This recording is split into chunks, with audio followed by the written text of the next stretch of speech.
by Amber and Brent Bishop, majoring in criminal justice. Major. Donovan Clark, escorted by Cynthia Ibarra and James Clark, sports management and coaching major.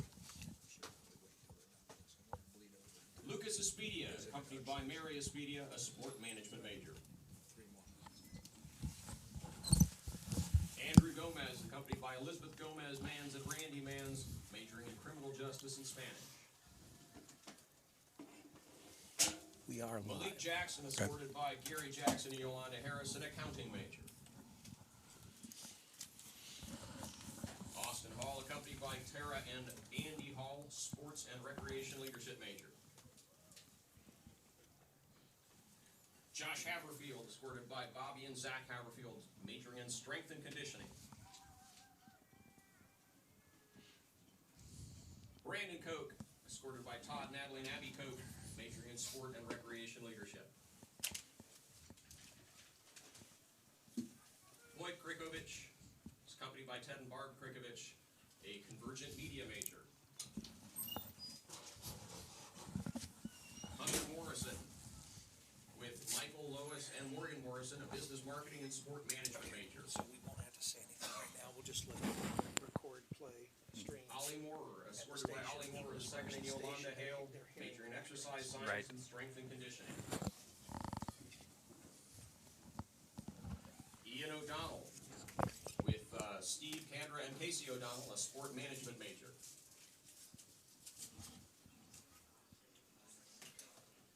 Thaddeus Phillips, accompanied by Micah Robertson, Dante Carroll, and Caden Dickey, majoring in exercise science and strength and conditioning.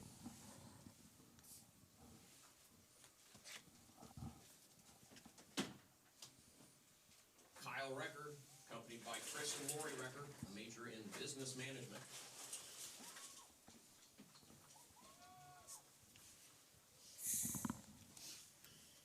Joel Russell, escorted by Jerry Smith, majoring in sport and recreation leadership.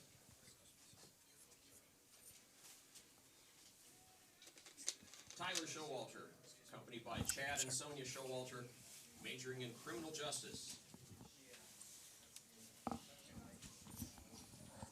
Colton Schrader, with Dave, Monica, and Kelsey Schrader, majoring in business and sport management.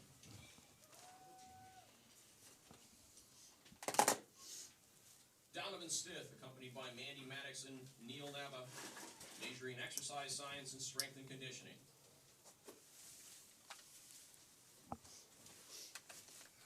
Ethan Williams, accompanied by Debbie Pollock, Craig Williams, and Derek Pollock, math major with AYA education licensure. Mark Willis Jr., accompanied by Melissa Dennis, Drea Pinkelman, and Jeremiah Willis, majoring in business human resources. And Isaac Zickapoose, accompanied by Carolyn and Kevin Zickapoose, majoring in sport and recreation leadership.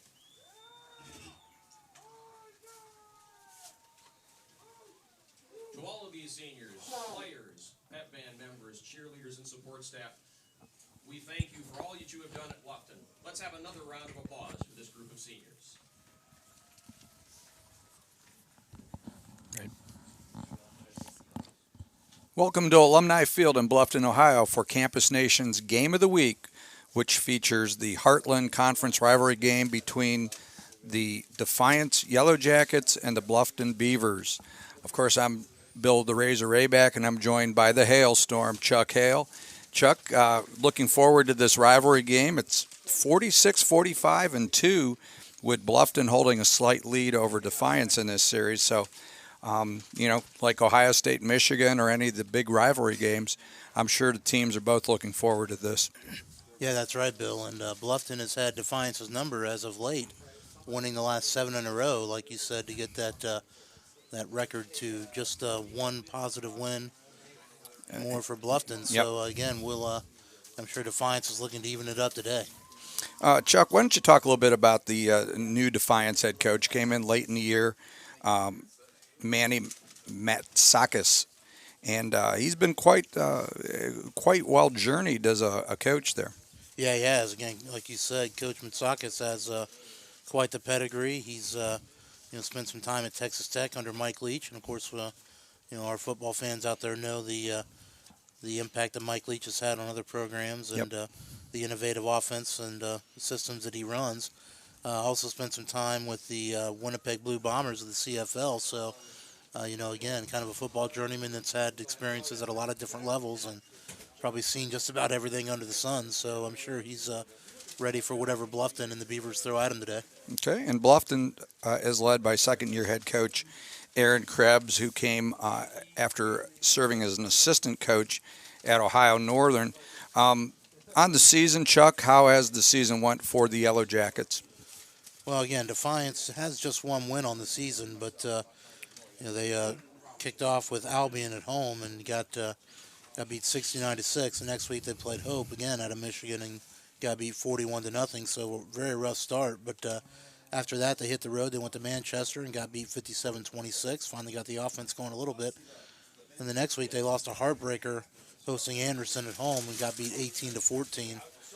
They also played one of the tough conference teams in Franklin, got beat 55-28. They went to Hanover, got beat 48-7.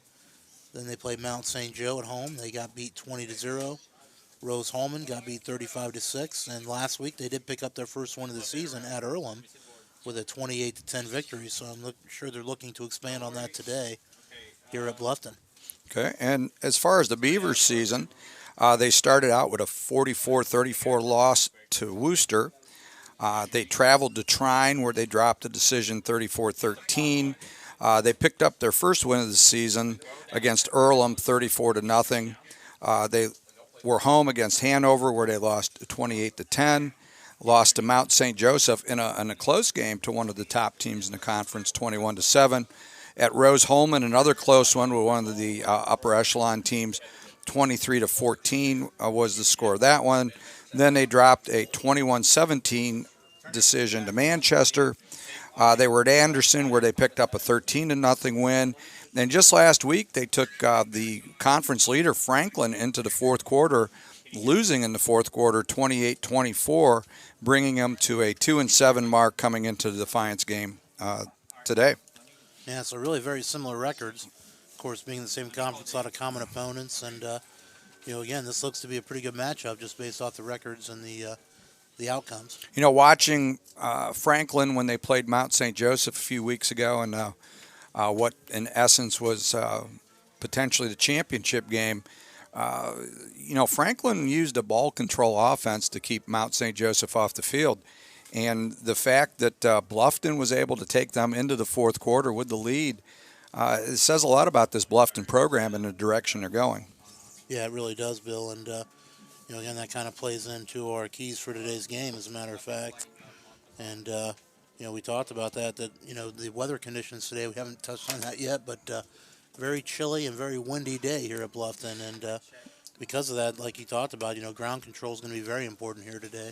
Yeah, and the keys for the game. Now, the wind is blowing, it appears, from right to left for those listening on WZAA 106.9 FMLP in Jeffersonville. Chuck, it's just a blustery early winter day here, little bit of snow earlier, and so it's going to make ball handling somewhat questionable, especially when you're throwing the ball. And, the running backs the arms start to get numb after a while out there. So, ball protection is going to be at a premium. And then when we look at the defenses, with this kind of weather, I would suspect that neither team is going to want to throw the ball a lot. Yeah, that's right. Both defenses are going to try to need to keep the teams in third and long and force them into throwing situations because, with this weather condition, like you said, the passing yards are going to be at a premium today. And, in fact, that brings us to our next point, that along with that, they're going to need to make a lot of good open field tackles because the short passing game may be there today, but the long balls are definitely going to be off today with this wind. It's going to be one of those games, the way the wind appears to be blowing, that if you're going one direction, you're one quarter, you may want to throw the ball more than the other quarter because with the velocity of the wind, it's going to be tough throwing into the teeth of that wind. So I think that, they're going to take advantage of it when they have it, and when they don't, they're going to have to run the ball. Yeah, that's exactly right. You know, we looked at a couple players that stood out here, and you know, for Bluffton, they're going to have to watch the linebacker from Defiance, and that is Jalen Neely. And Chuck, why don't you talk a little bit about Neely? He's had quite a season here. Yeah, he has. He's got over 100 tackles on the season, 103. 12 and a half of those are for losses. He's also got 5.5 sacks, 4 interceptions, and you know, again, Jalen, a 5'10", 260-pound senior out of Pontiac, Michigan, is looking to me to have a major impact on today's game. So Yep. You're right. Bluffton has got to get a hat on him every play and know where he is before the snap. And on the other side for Bluffton, defensive end Isaac Zickafoos, the 6'1", 245-pound senior from Middleburg, Indiana, has had quite a year. He has 55 tackles, 9.5 sacks, 13 TFLs, and 8 passes broken up. So a pretty active defensive lineman, and Defiance is going to have to commit, if not one person full-time, probably 2 linemen are going to have to get hands on him to keep him out of the backfield. Yeah, you're exactly right, Bill. Both those are impact defensive players, and you know, again, like we talked about, defense is going to be a big thing today's game. So, Bill, let's go ahead and take a look at the starting lineups today. And first, we'll start with Bluffton. Offensively, they are led by their quarterback, number 7, Zachary Nobis. He's going to be joined in the backfield by the tailback, number 21. That is Drake Campbell. And the wide receiving core for the Bluffton Beavers, number 5, Kean Camden, 81, Lucas Espida, 4, Adam Duncan, and the tight end is 82, Case Childs. As far as up front, they are anchored by the center, number 57, Cade McClellan, the left guard, number 50, Austin Perrigan, the right guard, number 68, Ethan Williams, and the right tackle is 62, John Jones, and the left tackle is 78, Big Ian O'Donnell. Okay. To take a look at the Bluffton defense, they'll be led up front by number 6, Ollie Moore, the senior defensive end, 6 foot, 190 pounds, out of Warrensville, Ohio. On the other side is number 7, Isaac Zickafoos, the senior 6'1", 245-pounder, out of Middleburg, Indiana.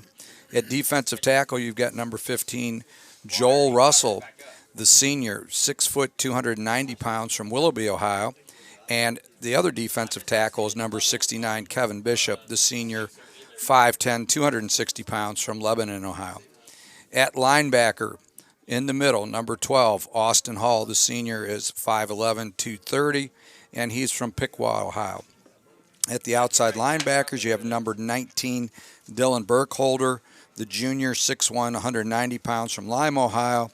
And outside linebacker, number 33, Dylan Schaefer, a junior, 5'9", 205 pounds, from Shelby, Ohio. At the corners, you've got number 20, Brian Coleman, a sophomore, 5'9", 165 pounds, out of Toledo, Ohio. And at the other corner, number 27, Stephen Kosakowski. He is a sophomore, 5'7", 160 pounds, from Cleveland, Ohio. And then at strong safety, number 2, Donovan Clark. The senior is 5'8", 175 pounds, from Toledo, Ohio. And the free safety, number 18, Antonio Crosty. He is a sophomore at 5'10", 170 pounds. So, Chuck, what about Defiance's offense there? All right, so offensively for the Yellowjackets, quarterback is number 1, Logan Miko. He's a 6'3", 192-pound sophomore out of Grosse Pointe, Michigan. And he's joined in the backfield by number 24, Corey Bennett. Bennett, a 5'8", 173-pound senior out of Tampa, Florida. And other offensive starters for the Yellowjackets, again at wide receiver, number 84. That's Nate Roberts. Nate's a 5'10", 178-pound senior, also out of Florida, out of St. Petersburg. And you also got, number 27. That is Demetrius Cummings. He's a 6 foot, 160-pound freshman, also out of Orlando, Florida. And you've got Jacob Vorse, number 14, the tight end. He is 6'2", 215, out of Paw Paw, Michigan. And also number 15, Jason Santor, a 6'2", 205-pound junior out of Avon, Ohio. The offensive line for the Yellowjackets, anchored by number 68, and that is Casey Helton. He's 6'2", 321, local product out of Defiance, Sonora High School. The left guard is number 66, Isaiah Tatum, a 6'11", 245-pound freshman, another Orlando, Florida product. A short guy. Yeah. Also joined up front by 66, that is Isaac Tatum. Or excuse me, that's who I just talked about. Number 55, Dominic Fannin, another tackle. He is 6'4", 245 pounds, out of Wakeman, Ohio.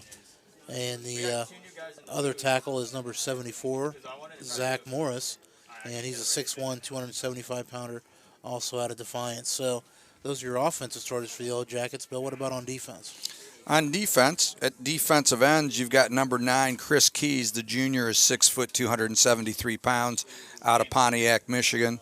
On the other side, you've got number 97, Austin Parrish, a junior, 6'3", 250 pounds, out of Wawasee, Indiana. At the defensive tackles, you've got number 62, Quantez Pittman, the freshman, 6 foot, 270 pounds, out of Detroit, Michigan.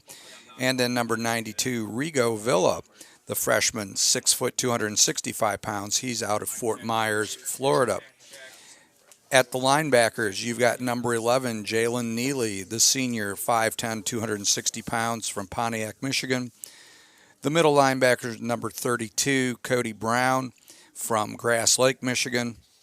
He is 6'2", 205. Then we've got at safety, number 21, David Amador, the sophomore, 6 foot, 190 pounds. He's from Adrian, Michigan. Then at the corners, we've got number 26, Jalen Streeter, the freshman, 5'6", 135 pounds, from Toledo, Ohio. At the other corner, number 33, Cody Turner, the sophomore, is 5'10", 160 pounds. He is from Homer, Michigan. At strong safety, number 30, Stephen Lucas, sophomore, 5'11", 214 pounds, from Warren, Michigan. And at free safety, number 10, Bo Barkley, the senior, 5'11", 197 pounds, from Fort Wayne, Indiana, rounds out the defense for the Yellowjackets. Okay, so Chuck, taking a look at that, as you would expect, a lot of kids from the Northeast Ohio or Northwest Ohio area, but at the same time, a lot from Michigan, as we're not that far away from the borders or Michigan and Indiana, but quite a few Florida players, I noticed. Yeah, that's exactly right. A lot of Florida players mixed in there, and again, they call that the Speed State, and there's a reason for that. Again, Defiance obviously looking to upgrade a lot of those players. Are freshmen. They've come in with a new coaching staff, and again, looking to turn things around for the Defiance Yellowjackets. Yeah, there's only so many opportunities in the state of Florida there with limited Division III playing possibilities. So a lot of times the kids will come up north. Now, I'll be the first to tell you, when I was coaching in college, a lot of those kids only spent a year here when they found out how cold it really gets. But those who endure and make it usually have pretty good careers up here. Yeah, that's right, but they're sure getting a taste of it today, Bill. They are getting a taste of it today. So let's run down some of the teams that we've followed during the course of the year and the Game of the Week broadcast. And in the Heartland Conference, the big game is 6-1 Hanover at 7-0 Franklin. If Hanover can trip up Franklin, you will have a three-way tie for first in the Heartland Conference between Franklin, Mount St. Joseph, and Hanover. Earlham is at Rose Holman, and then Mount St. Joseph has completed their season. They sit at 8-2. And then the last Heartland Conference game of the day is Manchester at Anderson. And Chuck, would you like to get the OAC? Sure. So in OAC action, you've got Baldwin Wallace at John Carroll. Marietta travels to Mount Union. That'll be an interesting one. Always is. Otterbein is at Wilmington College. Capital is at Muskingum. And the Polar Bears of Ohio Northern take the trip to Heidelberg today. In the SIAC championship game, we'll have Albany State taking on Miles College. As Chuck, you guys covered a good number of the SIAC games this year, and you had a chance to see Miles. And what were your impressions of Miles? Yeah, I'll tell you, a very good balanced team that I think will give Albany State all they want. Albany State is, undefeated and one of the top-ranked SIAC teams in the country this year. But again, I expect a good competitive matchup today at Miles. And what about the GMAC, Chuck? Yeah, in GMAC action today, you've got Walsh traveling to Malone. Sort of a backyard battle there. I think it looks the way those are set up. I think they've done it regionally for those last round games because. Yeah, it looks like it because just like you said, you also got Findlay at Tiffin, and Ohio Dominican makes the trip north. They're at Lake Erie, and Hillsdale travels to Indianapolis to take on U of Indianapolis. So. And congratulations out to the Hillsdale Chargers who have clinched the GMAC championship this year, and will get a bid into the NCAA playoffs. In the MEAC, we have Urbana closing out their season at Concord. We've had the good fortune to be able to do a lot of the Urbana games. And Chuck, boy, what promise that season started out for the Blue Knights, but it just shows how injuries can derail a season. Yeah, that's right. They had some key injuries, lost their starting quarterback and one of their top wide receivers. And again, that, like you said, really sent them off the rails and, kind of scrambling and trying to find replacements for those guys. And, just tough to do, like you said. You miss anybody in key positions and it's going to affect you. And then Notre Dame College is at Seton Hill, Pennsylvania. Notre Dame attempts to complete their first 11-0 season, and we are going to go to the field for the national anthem. As a campus built on the foundational values of community respect and our mission position on peace and social justice, we can understand this statement may not align with the personal views of all students, faculty, and staff. We ask that you join us now in honoring that service and respecting the rights and beliefs of all who are gathered here today as the Bluffton University Pep Band under the direction of Eddie Martin and Kenzie Newberry plays our national anthem.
And we're back here on Campus Nation for the game of the week between the Defiance Yellowjackets and the Bluffton Beavers.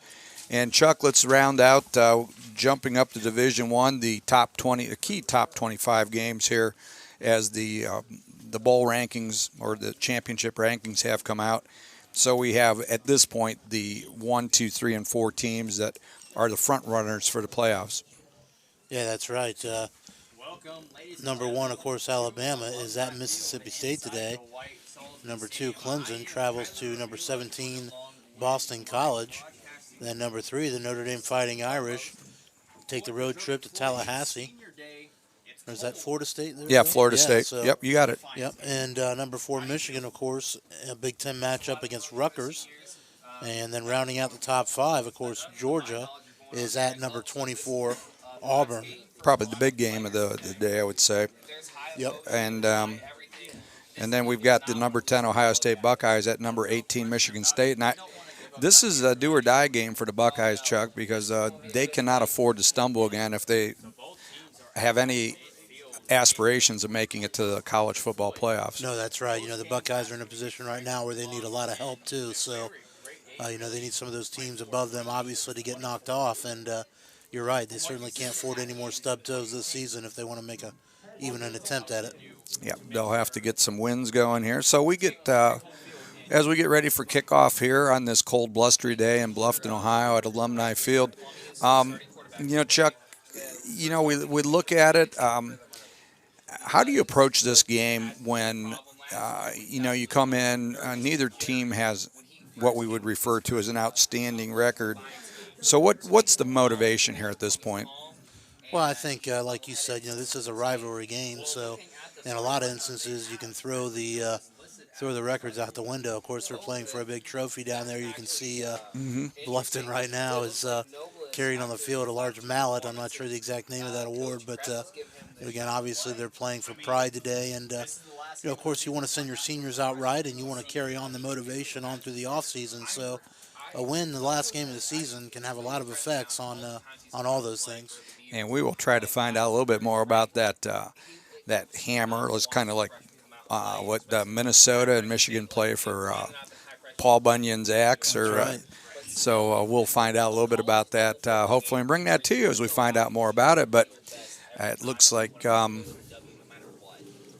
we've got Bluffton will be kicking off to the Yellowjackets. Chuck Hale will be handling the Yellowjackets offensive call. And so, Chuck, the key players there, looking at the stats here, we would have to assume that Logan Maiko, the sophomore, 6'3", 192-pound quarterback, he's thrown for 1,366 yards and 10 touchdowns. Looks like he's the point man to the offense. Yeah, that's right. Obviously all plays are going to go through him, and he's going to have a big impact on today's game, like we talked about. Obviously, the passing yards are going to be tough to get today, and he's going to need to be very judicious with that ball and figure out exactly what he needs to do. So, Bill, I don't know if you saw that. We just had the ball blow off the tee, so we have a holder now, and it's going to be that kind of a day here at Bluffton. And we've got, there's the kickoff. It's a low squibber down to about the 33-yard line. And it's picked up by one of the upmen. Looks like that was number 4. That was Tanner Hughes, but Hughes basically just picks it up and falls forward for a yard or two. And it's like, Bill, we've already got a little penalty and a little bit of tempers flaring already, Bill. We're we've already got laundry on the field. That's right, 3 seconds in. So. And we've seen our share of laundry this year, Chuck. Yeah, we have. Yes, we have been, I don't want to call it blessed, but maybe cursed with the number of fouls we've seen. Yeah, and so it is going to be a personal foul against the Jackets. And it looks like it's against... it's going to offset, isn't it? Yeah, so, offsetting. Yeah, so, no harm, no foul there, I guess, Bill. But, again, sending a message to these players that the referees are not going to put up with a lot of stuff today. All right, so the Jackets come out, and again, they're in a 4-wide set, 2 receivers each side of the formation. And Miko's joined in the backfield by the running back, and that is number 24, Corey Bennett. And he's going to get the snap and fire down the left sideline, looking for number 27. That is Cummings, but again, falls incomplete. It goes over his head and out of bounds, so that's going to bring up 2nd and 10 now from the 39-yard line. Yeah, and I would say, Chuck, we talked about in the pregame, the wind is blowing from right to left, or in this case it would be from south to north, and you got to take advantage of it when you have it. Yeah, that's right. They do have the wind at their back now, so they're right. trying to throw it. So a quick little handoff up the middle and making some nice moves there. Nice. And that is Bennett, and Bennett again all the way up to about the 46-yard line. Nice fill by Austin Hall, the senior linebacker, just came in and polished off the running back on that, Chuck. Yeah, he did. But again, that run there puts the Jackets in a good situation. Going to bring up a 3rd and 4 now. And again, very makeable first third situation. Down of the game. But you're right. This, like we talked about in the pregame, this is the kind of situation they want to be in. Short sticks here on 3rd down. So 4 wide receivers set again. And appears to be a 4-2 there by the Beavers, and they give this to Bennett up the middle. That's going to be good for a 1st down. Billy crosses midfield. It's going to be marked right at the 50. Yeah. And at the bottom of that pile, we will get his number 55 there for Bluffton. Yeah, that is John Boyd III, the big D lineman out of Muncie, Indiana, on the tackle. But again, not until the Jackets are able to pick up a 1st down, 1st and 10 now from the 50. And that's got to be encouraging for the Yellowjackets to pick up that initial 1st down like that, Chuck. Yeah, it is. And Defiance stays with 4 wide receivers through to the top of the formation. Now there's the snap. He looks, throws to the right. He's got a man open along the sideline. It's complete. And that is number 11 for the Jackets, and that is Jalen. I'm sorry, that's not Jalen Neely. I don't think the linebacker. No. So, it would be one of the duplicate numbers most likely could there. be, yeah. We don't have that number marked. So okay. I think Or is 14. that 14 actually? That's I guess that was Jacob Vorse, Vorse. Yeah. So some old eyes up here in the booth responsible for that one. So going to bring up 2nd and 2 now. 2nd and 2 here for the Yellowjackets. Again, Jackets stay with 4 wide. This time 3 receivers to the bottom of the formation. Football field, Miko. Bennett offset to the left of Miko. There's a snap. Miko steps to his left. Now faces pressure. Ollie rolls Moore, back to his right. pressure, A lot of pressure. pressure on both sides. Ollie Moore was putting pressure on from the right side. Yeah, that's right. The old you go around that end and meet me. And at the I'll meet you at the quarterback. Yeah, Miko forced it out of bounds and it falls incomplete. But again, looking for Jacob Vorse, and Vorse again 37 receptions on the season and 4 touchdowns. So one of the leading receivers for the Jackets. But there is a flag, and looks like it's going to be against Defiance. That's going to back them up now and give them 2nd and long. So it's 2nd and long now for the Defiance Yellowjackets. From their own 48-yard line. Yeah. So going to bring up 2nd and 12 now for the Jackets. There's probably going to be a lot more holding calls. And this is the type of thing, Chuck, that we talked about where the long situations are going to help the defense by dictating to the offense what they're going to have to do to pick up those first downs. Yeah, that's right. You know, again, the Jackets have had the most success so far with Bennett on the ground. Let's see if they go with that right here. Another 4 wide receiver set, 3 to the bottom of the formation. Miko with Bennett to his right. Now there's a snap. Miko steps up in the pocket. He throws. He's got a man nice open. strike. It's complete. And that is Vorse again. He's going to be all the way down to the 11-yard line. So big gain there for the Defiance Yellowjackets. And again, just finds Vorse on the post pattern. And that's going to be a nice completion there for Miko. And he was dragged down by number 30 for Bluffton, which was Luke Jarrett out of Convoy Crestview.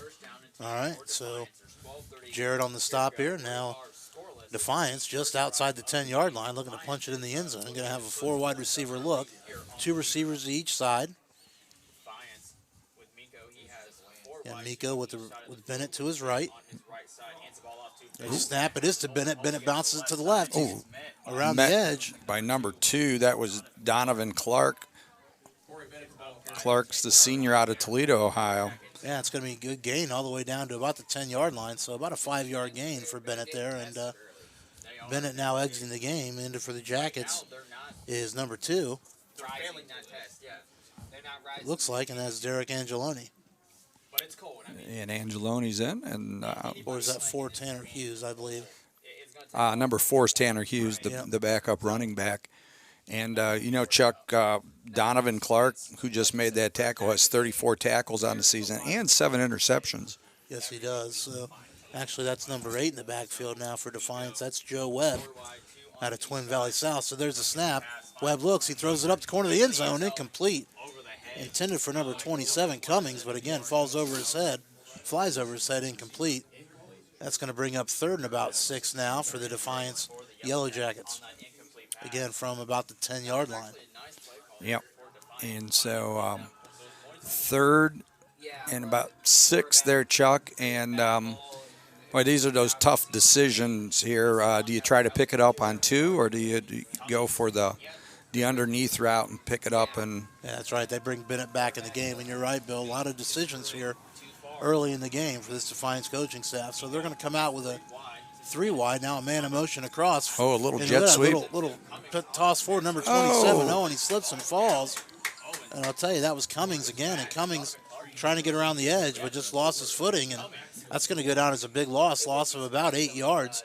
Going to make it now 4th down, and about 12. And probably eliminate some of the decision-making right there for Defiance. Yeah, some slick going here on the Alumni Field as Cummings' feet just came flying out from underneath him. And so decision time is to, looks like they're, and you're 1-8, Chuck. You're playing your rivalry game. Why not go for it? Yeah, that's right. So 4 wide again, 3 receivers to the bottom of the formation. Miko with the running back to his right. Bluffton crowd getting behind him. Miko gets a snap. There's pressure, more rolls is to getting his some right, throws pressure it on. up, and that's going to go incomplete. Again, intended for Cummings, intended for number 24, Corey Bennett. But So Bluffton takes over the ball at the 16-yard line, Chuck, and yeah, that's right. The Beavers make a stand there. see if the Beavers can get something going. They're going to be led today by number 7, Zach Nobis, the freshman from Bryan, Ohio. And so Zach's going out there to get the Beavers going, and we'll see how things go. And they come right off the sideline into formation with 2 receivers to each side. They've got 21, Drake Campbell, the senior running back, moves off to his left. And now he gives it to Campbell. No, a run pass option there, and it's out to number 4, Adam Duncan, who picks up nearly enough for a first down. You're going to be looking at 2nd and 1 there, Chuck. Yeah, that's right. Forced out of bounds by David Armador Miller. But again, like you said, Bill, not before a nice gain there on first down for the Beavers. So Nobis is coming up. And, nice run pass option on that, and that was a good pickup. So 2 backs in the backfield, 2 receivers to the right, 1 to the left. Play action again, and Nobis goes to the middle of the field. Nice throw. And that is number 5, who's the recipient of that, and that's Kenyon Camden, the senior, 6'1", 180 pounds, out of Wayne, Ohio. And he got under that and protected the ball real well on that, Chuck. Yeah, he did. A tackle by number 5, Brian Mestry, another Florida product. So the Beavers are out. Beavers are out to about the 46-yard line now. And so Nobis gets ready, and another play action, dumps it off to number 82, Chase Childs, the sophomore tight end from Wapakoneta, Ohio. Yeah, Childs is a pretty big football player. He is a big kid. Yeah, he stands out 6'3", 255. That's a nice size tight end for any level. Yes, it is. So that's 2nd and 5 for the Beavers. They have got into Yellowjacket territory at the 49-yard line. And so Nobis has Campbell in the backfield in the pistol. He moves to the right of Nobis and gives it to Campbell. Campbell cuts it back up over the middle, over a 10-yard, squirts up 10 yards, nearly to the 39-yard line.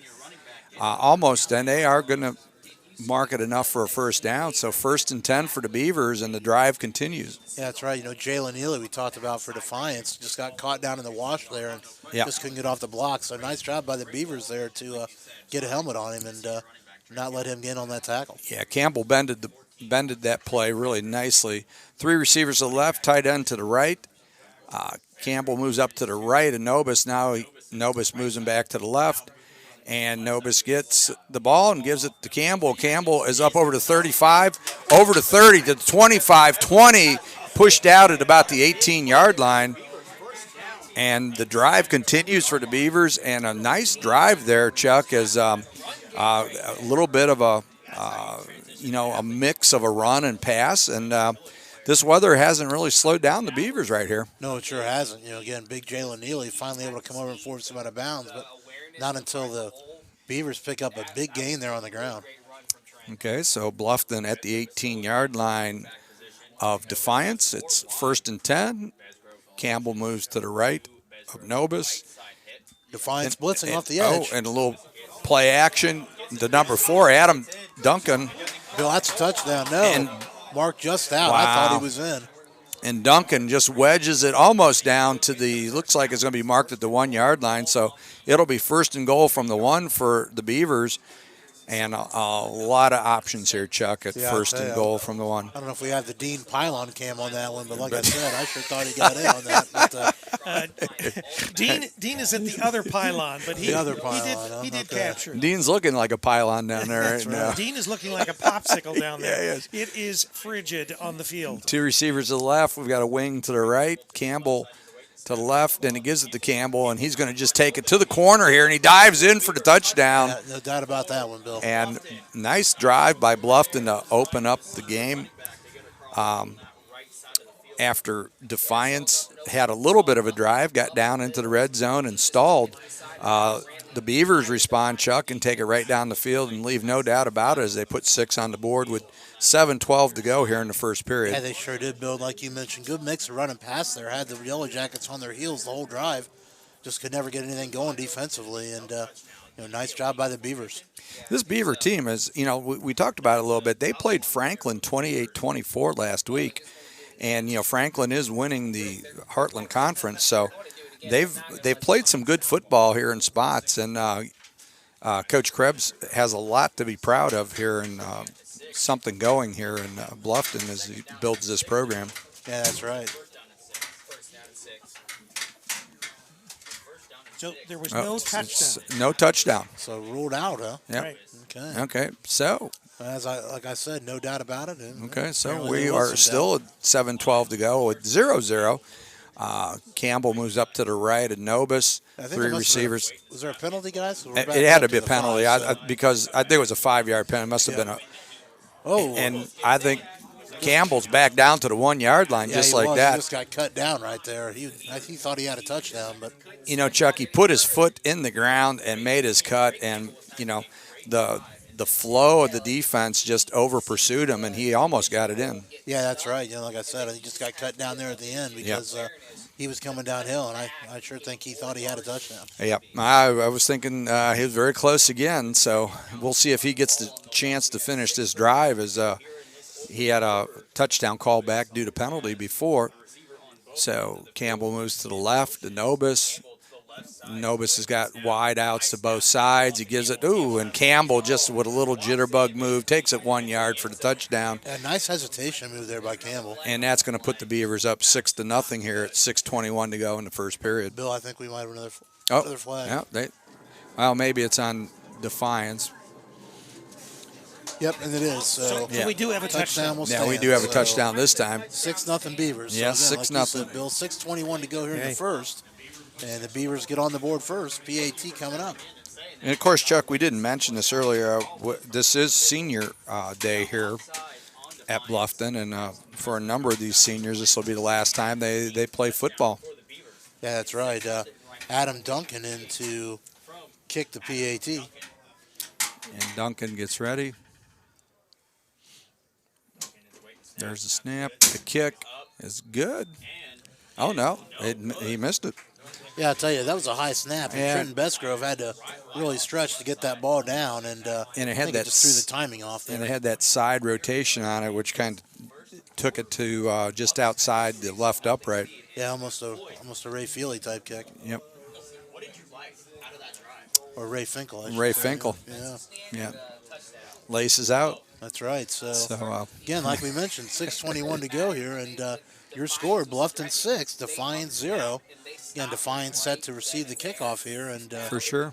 again, Defiance, Bill, like we talked about, had a nice drive, got down the field, just the Beavers stiffened up inside the red zone and were able to get a 4 and out. But again, the Defiance showed that they can move the football here. So, that Miko and his crew are ready to get the ball back here and get another drive going. And Tate Smith, the freshman kicker from Oak Harbor, Ohio, number 91, is handling the kickoff duties for the Beavers. All right, deep is number 8, Joe Webb, the senior running back for the Jackets. And kick's going to be on the ground, so another short kick, this time picked up by the second to the upended. Upended. Ball's on the ground, and the Beavers have it. Number 20. Yes, they do. All right, so That is number 20. Brian Coleman comes up with the football for the Beavers. wow, so big play there for the Beavers on special teams, and again, a chance to go up 2 scores here quick on Defiance. Yeah. Looks like they're going to rule that he was down, Chuck. Yeah, I'll tell you, there was an official on the field that was ruling Bluffton balls, but you're right, Bill. Well, I guess when he Give it got back to the upended, the Yellowjackets. ball wasn't loose. They ruled that the ground caused the fumble. The So, ground can't cause a fumble, Bill. well, in this case, when he touched it with his helmet, they ruled him down. All right, so 4 wide look, 3 receivers to the top of the formation. 2 slot receivers bunched together tight right at the hash. There's a snap. Miko looks that way. Oh, nice fires, throw. complete. Going to be all the way down to midfield, and And that is number 2, Donovan Clark with the tackle. all right, looks like it's number 5, Brian Mestry on the reception. That can't be right, I don't think, because Mestry's a linebacker, so we'll check that number. They found a quick little route up the middle. But Okay, again, just so- hit that slot on a Yards. quick little stop route there, and again, he carries it forward across midfield. So now we're into Beaver territory. Okay. So 4 wide receiver look, 3 to the bottom of the formation. 4-2-5 defense by the Beavers.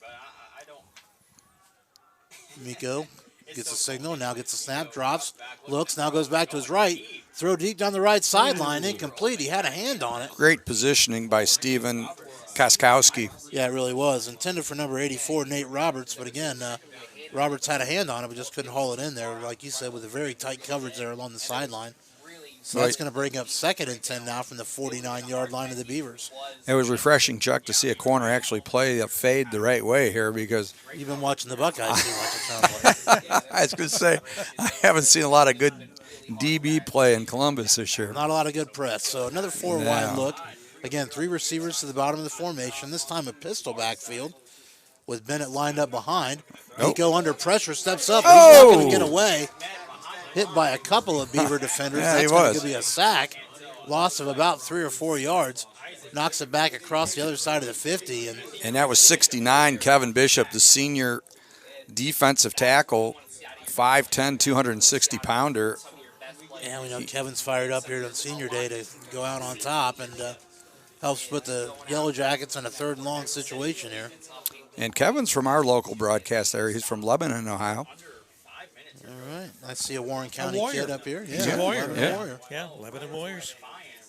Okay. All right, so 4 wide receiver look here on 3rd and long. Again, 3 receivers at the bottom of the formation. 2 slot receivers tight lined up right at the hash. There's the snap, and we've got a whistle. Something's going on. Let's see what the call is here. I think it's going to be a false start. I didn't do it. Yeah, it's going to be a Delay delay on game. Miko, so back it up 5 more. Going to make it now 3rd and about 18 now for the Yellowjackets. And again, just giving away yards to the Beavers right here. 4:36 to go in the first period, and this first period has flown, Chuck. Yes, it has. You know, it's almost like the officials are cold down there. Yeah, Let's get this game over, let's right? get it going. And Dean is still looking. You know, Dean's still looking like a. He's moving. He's Yeah, moving. say, has he moved? Has anyone seen that? Yeah. All right, so 4 wide look again, 3 to the bottom of the formation. Again, pistol formation. Miko now rolls. Oh! He's going to be hit. And that's and brought down. that is hard. Isaac Zickafoos. Zickafoos with his 10.5 sacks now on the season, and man, Yeah, he so- got there in a big hurry, Chuck. He sure did. You know, Zickafoos did a great job shedding his blocker right there, and Miko never saw him coming. He just lowered the hammer on Miko. So Miko is also the punter for the Yellowjackets, so he will stay in the game, but drop back a little deeper. There's just here. some nice flexibility having your quarterback as the punter, Chuck. Yeah, a lot of fake potential there, but I'd say on 4th and Not going to fake it. Nah. and Toledo here, they Yeah. probably Yeah. going to go ahead and kick it away. Yeah, no Toledo this time. No, Toledo. Good. Yeah, Finley. So Miko Oh. does step and kick, and it wasn't very deep and very close to getting blocked. Finally rolls out of bounds. Steven. Referee's going to mark it out at the 30. That's where the Beavers will take over, 1st and 10, with 3:26 to go here in the first quarter, up by 6. And Steven Koskowski was back deep for the Beavers. So the Beavers are going to take over at the 30-yard line. And so, Chuck, a nice defensive series there for Bluffton, but Defiance is going to have to get their blocking schemes figured out if they're going to be able to stop that front. Yeah, that's right. You know, we talked at the beginning of the broadcast that Zickafoos is a dangerous man off that edge, and he's showed- shown it already. Yes, he did. Okay, 3 receivers to the right, pistol formation with Campbell moving up to the right of Nobis, and then it's a little zone cutback, and Campbell gets out to 30. Nice block He's over there. to 35. Nice patience there by Campbell as he let his block set up, Chuck. And Yeah, I'd say he really did, Bill. That's exactly right. I was just going to say that. He set up, looked like it was Keon Camden, set up Keon with a very nice block there. Yeah. And going to get about an 7-yard gain there. Going to make it 2nd and 3 now. Yeah, nice job there. So we've got 2 receivers to the left, and we've got 1 to the right, 2 backs in the backfield with Nobis. So he's got double protection there, Chuck. Yep, blitz coming, Bill. And They back out of it. give up. Oh, and Nobis keeps it, and enough for the first down. They're going to mark him up to the 40. And so that should, well, no, actually, I think they're going to be It's gonna short. be just shy. Now, he Well, waves now it they're forward. waving Yeah. them forward, so it's going to be 1st and 10 for the Beavers. Initially, Chuck, I thought he had it just on in the run, but then where they marked it, didn't quite look like he made the line to Yeah, you're get the right. first down. I don't see the challenge flag out there. So I guess don't they're see it either. No challenge Go flag. ahead and No. allow that. So So we got 1st and 10 now, Beavers from the 40. 2 receivers to the left, 1 to the right, and Campbell moves off to the left to Nobis, and play action, and Nobis over the middle to Duncan. Duncan's over to 40, 35, down to the 33-yard line, and a nice pitch and catch there, and another first down for the Beavers, and the Beavers' offense is looking pretty dynamic right Yeah, here, Chuck. you're exactly right, Bill. They just found the hole in the zone, and the linebacker, Cody Brown, able to knock him down, but not before a nice gain there. Just find the hole in the middle of the zone, And we saw They that did play on the first drive, too, same a little a short post to the middle of the field, and it's been there. yeah, that's right. You know, the Yellowjackets had to figure something out there. 1st and 10, Nobis drops, he looks, and a smash route, and Duncan again, and he stays in bounds nice to the 5, move. touchdown, Beavers. Nice spin move there, Bill, to spin right out of that tackle. Yeah, Adam Duncan, he wasn't going to be denied there. He spun out of a tackle and took it the rest of the way for the touchdown. So that's going to move it out to 12-0 in favor of Bluffton with 1:32 to go in the first period. And some excitement on the Bluffton side. And Defiance is going to have to address this. Yeah, you're exactly right, Bill. So, look like, they are going to bring in Tate Smith now to kick this. So, Yeah. Tate Smith, the freshman kicker, was listed as the starting kicker today, but did not attempt the last PAT. Yeah, well, Adam Duncan was on the depth chart as the starter, but now Tate Smith is there. Yeah, I was going based on from last week. Yeah. last week. Yep. All right, so Duncan nails it through, and that makes it now 13-0. Yep. So number 91, and he will. So Tate Smith, and so what if you're Defiance, Chuck? Where do you go with this right now? I mean, they've had some nice runs, and they seem to abandon it on that last series. Yeah, they have, but I'll tell you, I think that's exactly what they need to get back to, Bill. They can't panic in this situation. You know, they've had a rough season, but they did get a win last week, so you hope the momentum is still carrying over with them. But, you have to be careful with the team's psyche right now because, like we said, it's been a long year for the Yellowjackets, and you need to get some positive things going here. Get some first downs, like you said, and running the football is probably the way to get that done. Yeah. And, you talk about it. They've, the Yellowjackets are 1-8, yet the Beavers are 2-7. But it looks like two different teams out there as far as how they've approached this game. Yeah, it really does. And you're right. It's ironic that the Yellowjackets were the team that got the win last week. But, again, like we talked about, Bluffton, of course, playing a very tough opponent last week in Franklin. And, Right. Showing that they were able to hang right with them. And that, again, that could be a great building point for a program and maybe carry well into next season. Another low kick. Squib again. A lot of picked up by one of the men, brought up just past the 40-yard line. brought down by so, number 46 for Bluffton, and that is no player to be named later. Okay.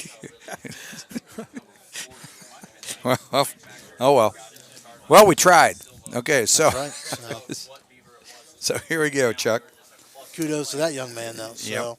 all right. So The unknown Beaver. That's is what right. we The call it. unknown Beaver. That's right. So the Yellowjackets drop back on the field. And it looks like they're going to come out in a 3-wide formation this time. H-back in the backfield. Also a pistol set up behind Miko. There's a snap and the give.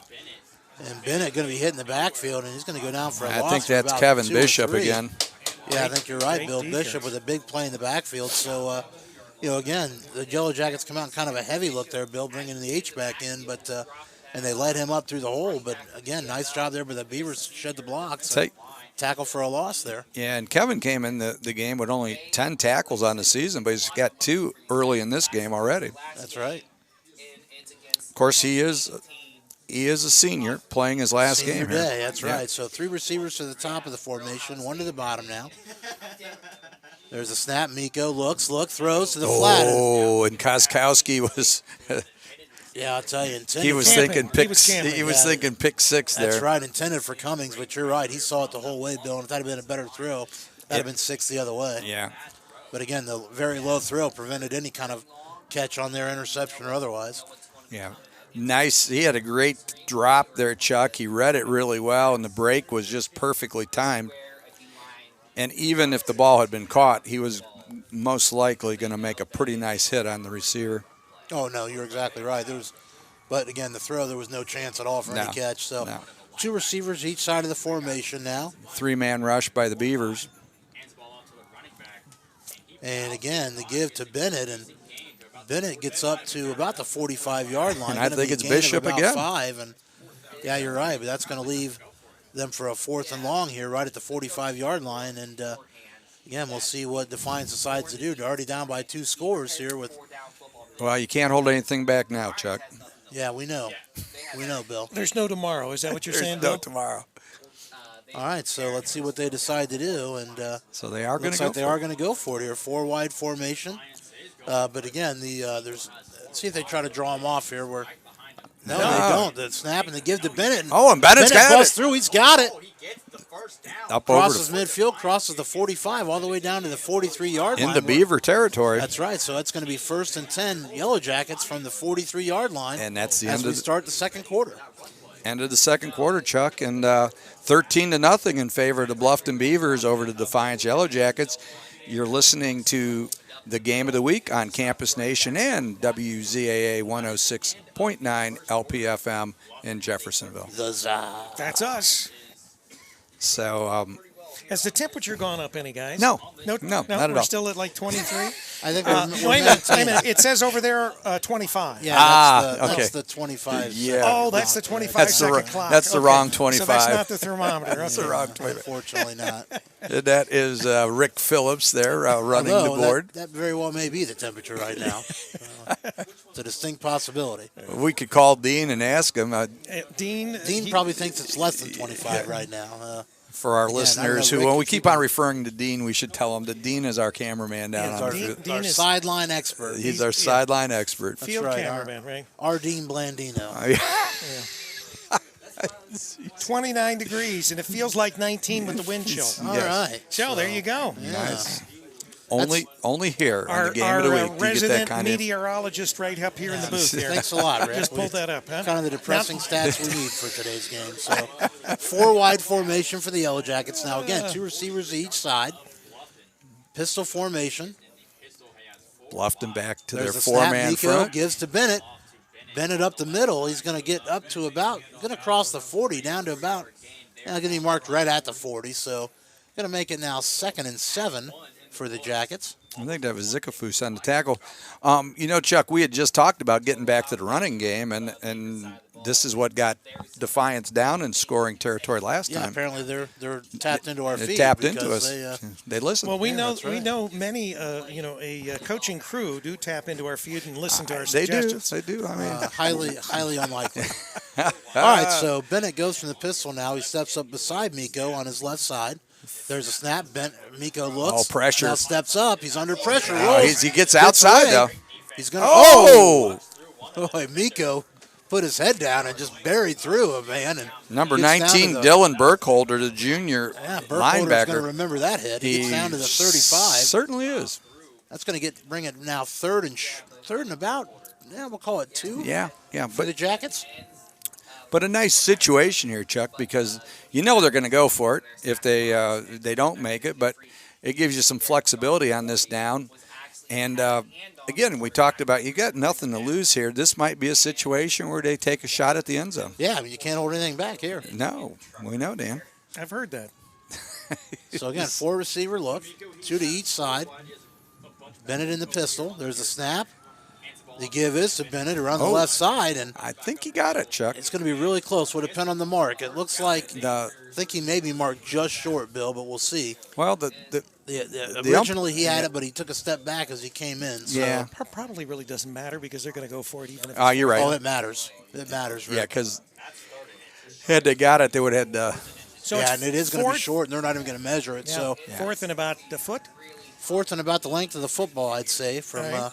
Well, how long's from a my football? eagle eyes up here. How long's a football? They bring 8 in the inches. wide bodies. Inches? I have A no football idea. is inches. How long is the You don't know football, what- Bill? Is yeah, it I 8 don't know. inches? 8 inches. Okay. 10 inches. 10 maybe? I really don't know. I All right, so under there you center, go, and and that's- Nico's going to fall forward for a quarterback sneak, and It is a first down. really not That's a first down. I don't know if you can call it a sneak when everyone in the stadium knows what was coming, but Miko goes forward for the first down. quarterback Now gonna be dive. First and 10 from the 33-yard line. How's yeah, I that? think that's more accurate. You're right.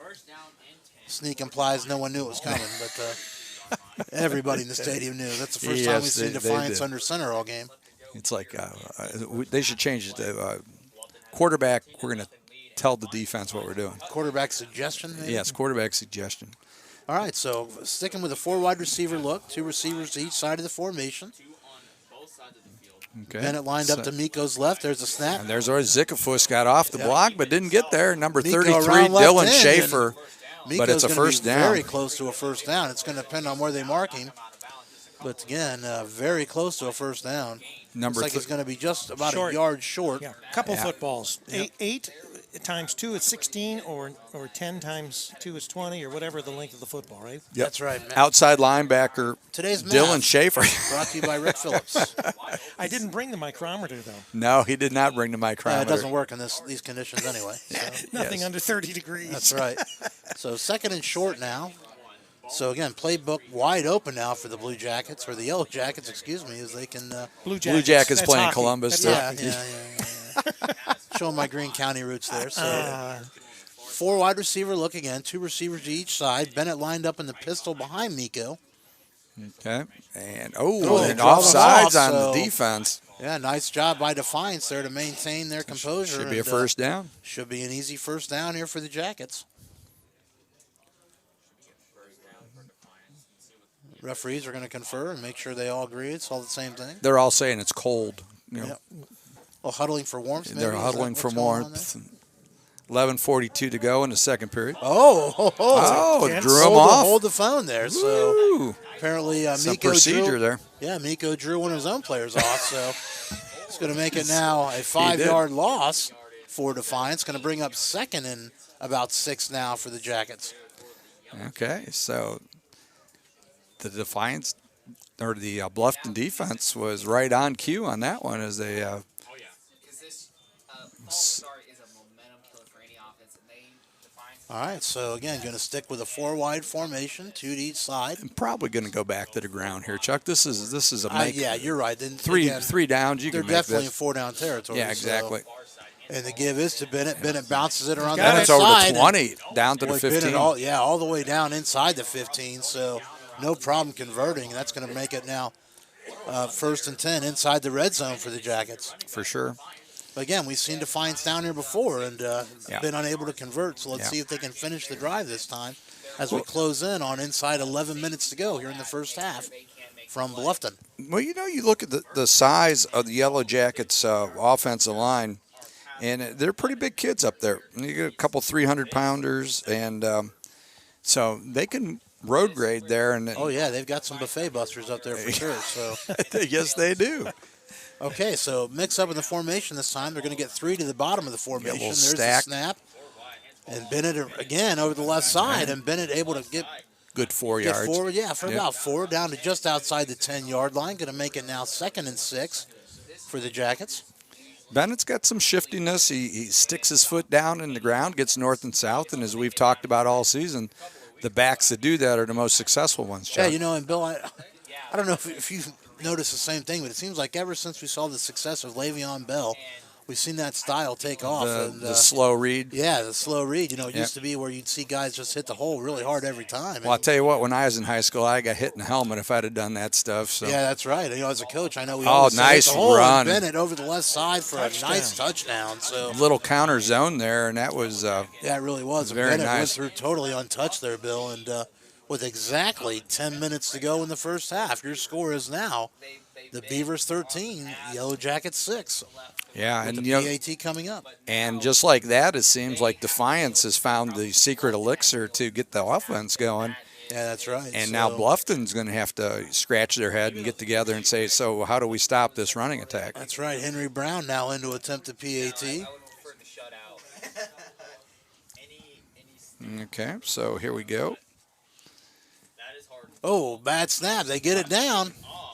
Brown comes through, and he makes it. So, Okay, and again, they survived the bad snap. Yeah. So, with 10 minutes to go in the first half, your score is now Bluffton 13, Defiance 7. And, again, Henry Brown, like we talked about, is from jolly old England, Bill. he is from Ripon, England. Yeah, I'll tell you, that's quite a Hey, that's quite a commute there. quite a recruiting trip there. Yeah, it is. Well, the temperature's probably about the same. It probably is. Similar, yeah. If he plays on the old North Coast somewhere. We'd like to get him up here and find out, what brought you all the way over to the States here to play football. Yeah, that's right. And most likely he's probably a soccer was- player Well, that, yeah, might be on a soccer maybe. team, and they're, Maybe. because you see that happen. I just wonder if he's known as the leg. he might, That's what I want to know. The leg. yeah, only in Scotland is Yeah, he known that's right. as the leg. That's a football movie reference, Rick. Yeah, Rick doesn't watch movies. No, I don't. So Only poor The re- saps like Bill and I that spend most of our days inside. of The car to get Replacements, that. great movie.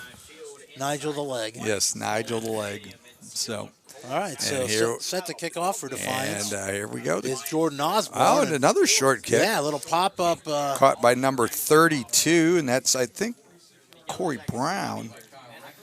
It's Wrecker. Oh, it is. Kyle Wrecker. Kyle Yeah. Wrecker, the senior linebacker from Perrysburg. All right, so, Bill, I bet if you asked Wrecker before the game if he thought he'd touch the ball on senior day, his Probably answer probably would have not been yes. It's probably doubtful. That's right. So, So Bluffton starts with the ball on the their own 46-yard line. And it's been pretty successful to this point offensively, Chuck. yeah, they really have. Again, we talked about, we thought these offenses would struggle today with the conditions, but Not really. well, not really. You're right. So, Okay, so Zach Nobis comes out. He puts Campbell to his right, 3 receivers to the right, 1 to the left, and he takes off a little run pass option. He dumps it off to, we will see who that is, and that is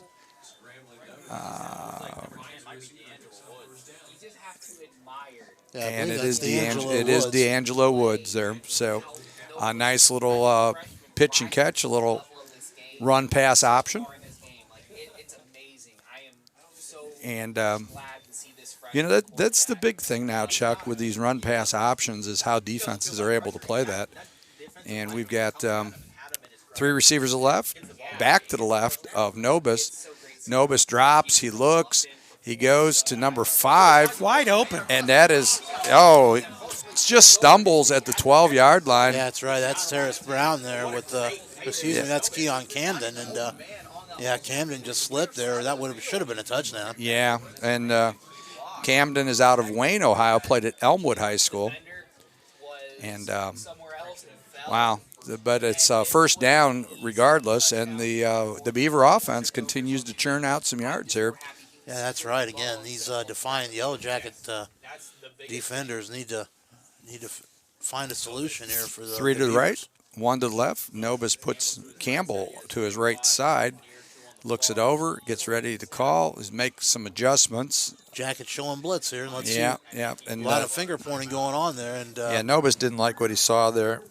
yep, gonna be a timeout by Defiance. So They didn't like expect what they that. saw. Yeah, apparently not. But Nobis kept on adjusting the blocking scheme there. It must have read some kind of blitz there, and Yeah, Defiance was showing blitz. It looked like they were coming hot off the edges there, Bill. right, And, right, And you're right. I don't think Novus.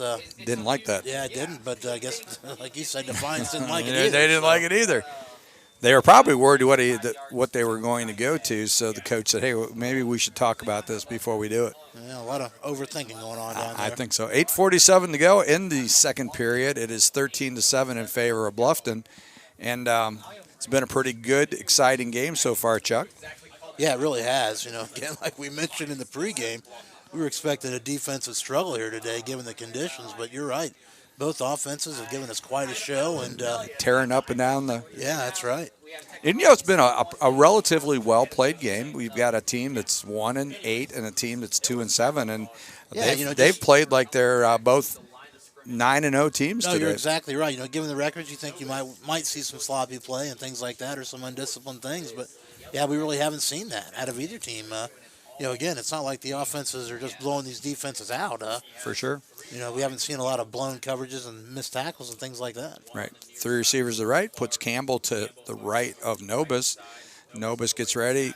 He rolls to his right hard, but he's getting pressured.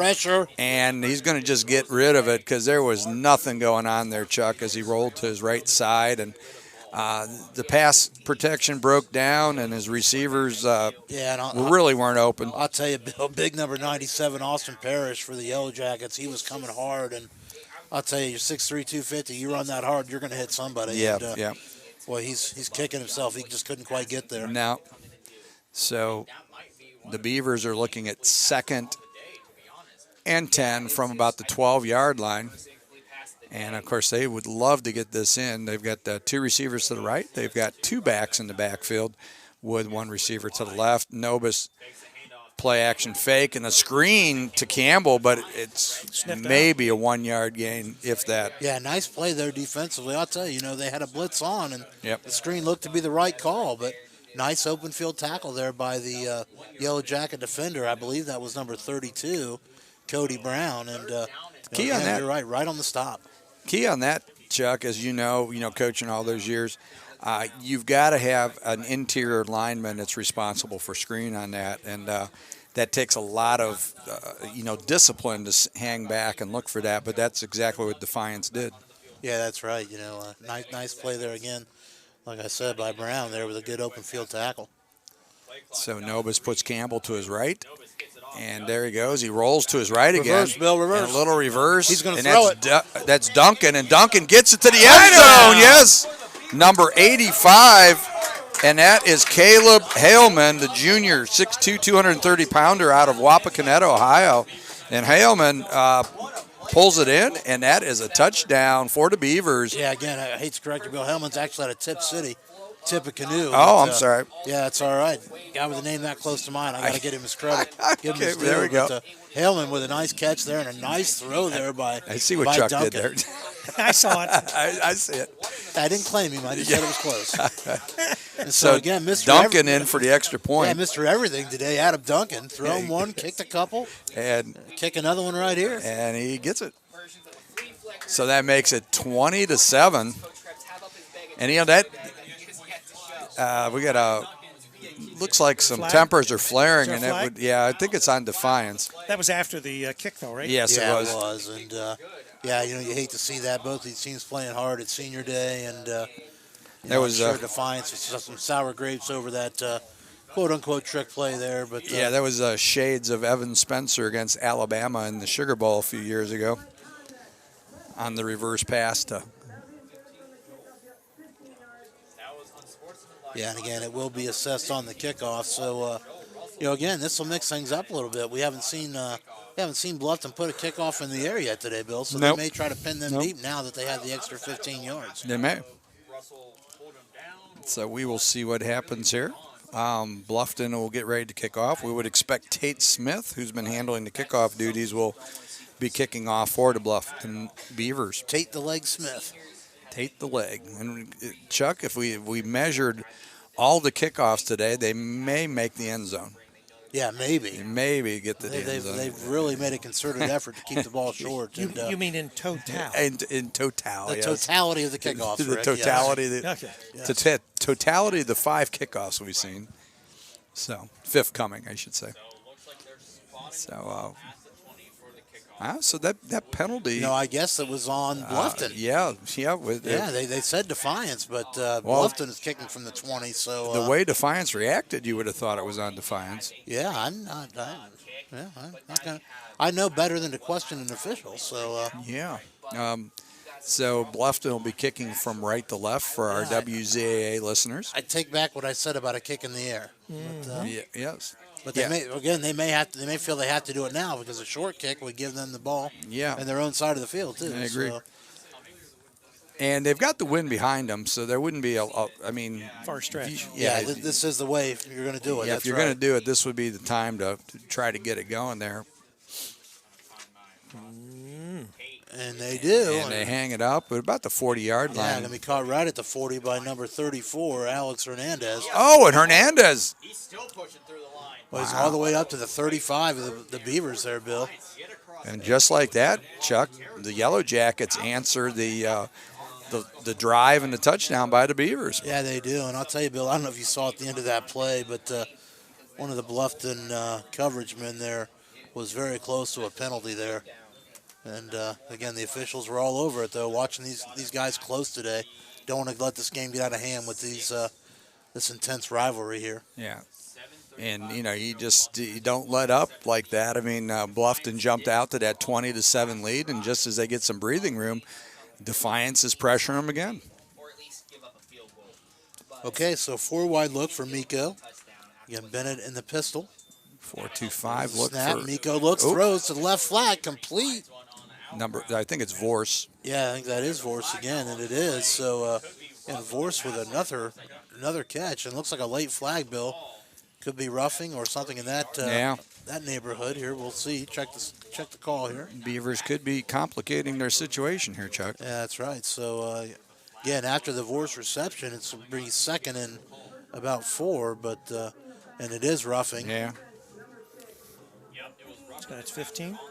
Yeah, so that'll be tacked on afterwards, right? Yep. And, So that's going to take it down to about the 14-yard line. Yeah, so, again, definitely inopportune penalty for the Beavers. Yep, 14-yard line. So Defiance is already in the red zone. Yeah, already knocking on the door here.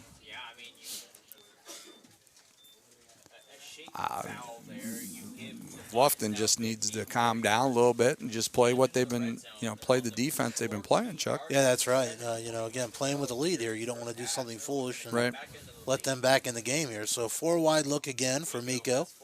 4-2-5 look. Formation. Bluffton. The give is to Bennett up the middle and breaks a tackle, and he's going to gain about 6 or 7 yards. Yeah, he's down to we'll the call 9-yard He's line. down to the 9, yeah. So that's going to bring up 2nd and 4 now. And again, opportunity here for Defiance to pick up a first down and be in a goal-to-go situation. Yeah, and I mean, 2nd and 5 here. This is a great situation in the red zone where you can do a number of things and see what happens as far as what they dial up here. Yeah, you could even run the football again after a game like that. Well, yeah, you could. I mean, and you may very well just keep it right there because of the success. That's right. So, Bennett this time to Miko's left. Miko gets a snap, rolls out to his left. He's looking. Now he's going to tuck it under. He's going to get the first down and be knocked out of bounds. So, nice decision there by Miko. He's going to bring up a 1st and goal from the 9-yard line. So, again, they're trying to get Miko into space there. And, again, kind of an RPO look there, Bill. And, he did a nice job just letting things develop. Yeah, he did. He gave it plenty of time. There was nothing there. He tucked it under, got the first down. And well, he was waiting to see if the secondary was going to come off and come up and force on him, and they didn't. So yeah, that's right. And, again, I guess the only thing I would say is you would hope that the Yellowjacket receivers, some more of them could work into that corner. But just never came to fruition. So going to bring up 1st and goal now from the 9-yard line. 2 receivers to the bottom. I think they're down of the to the 4, Chuck. Excuse me, you're right, Bill. Thank you. And so Miko, didn't like it. Going to take a timeout here. So Defiance uses their 2nd timeout with 5:50 to go here in the half. Again, your score: Bluffton 20, Defiance 7. And just a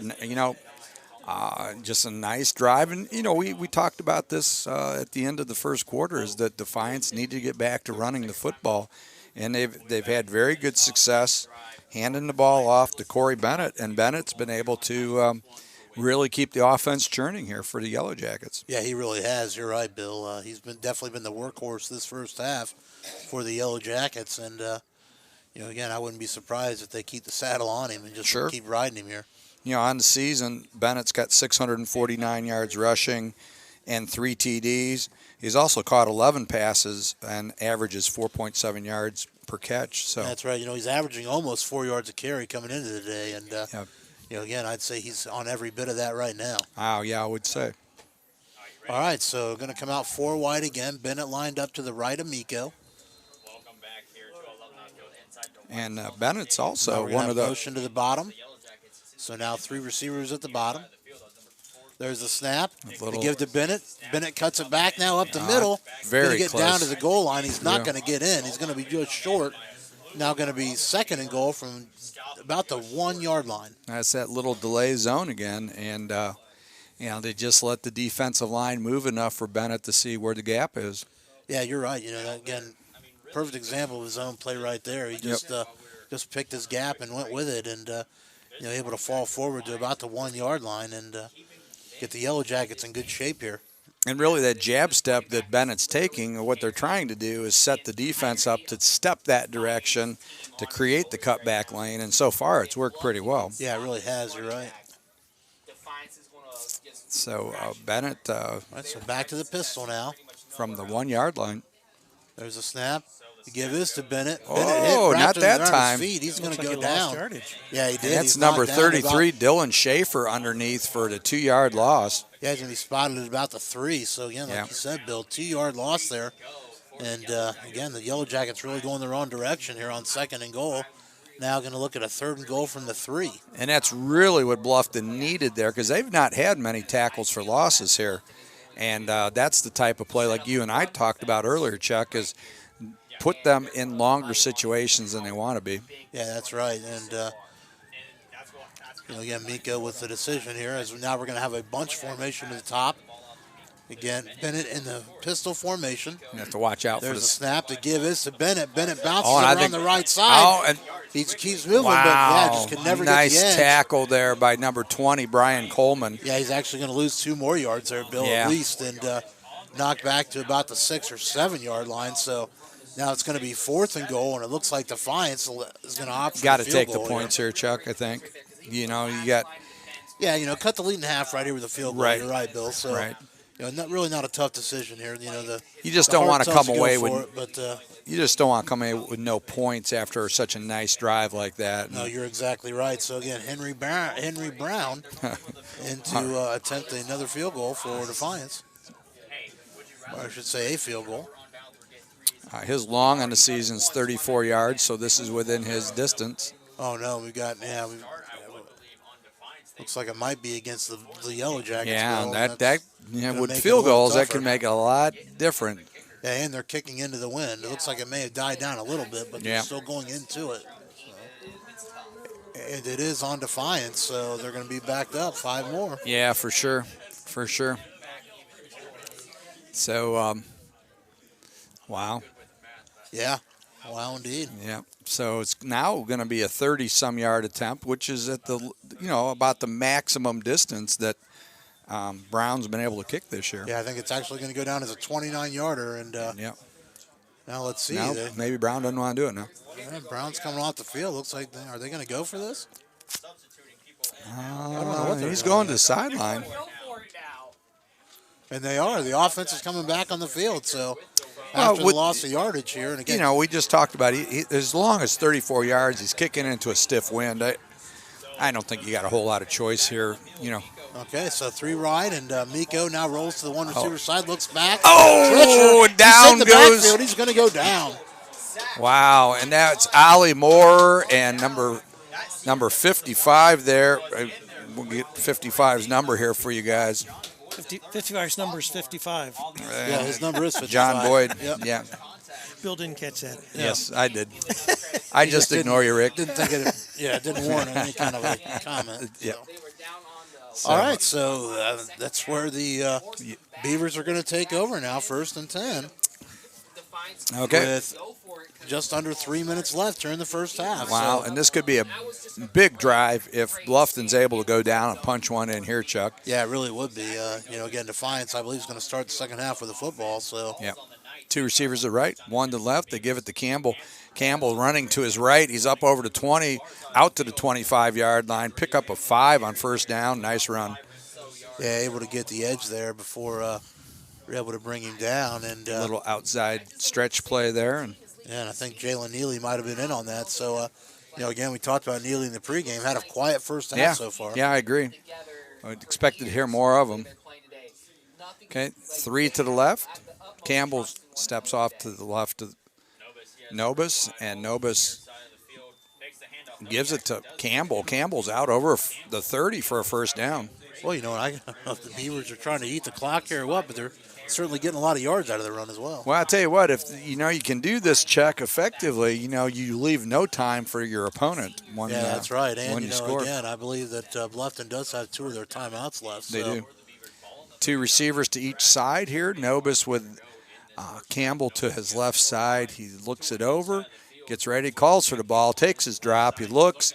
Oh, nice little throw over to the sideline, and that is number 10. That's D'Angelo Woods. Boy, great grab by Woods there, Bill. Just put his hands up, snatched the ball out of the air at its highest point. Yeah, a little smash concept going on there, Chuck. Yeah, high, low. Yeah, hit that flag guy right there. That was nice. So at the 49-yard line of the Yellowjackets, the Beavers are in business with 1:46 to go in the first period, or first half, I should say. 2-by-2 set here. Nobis gives the ball, play action, and it's an incomplete pass. Yeah, I tell you, hit as he threw right there, and lucky that just fell incomplete. Yeah. That was number 32 for Defiance. That is Cody Brown, and Cody Brown. Said Cody's name a couple times in this first half, and nice job with the pressure and to break up that pass there by Cody. But that stops the clock with 1:37 to go. 2nd down and 10 for the Beavers. And Nobis is in the pistol, moves Campbell off to his left, gets ready for the snap.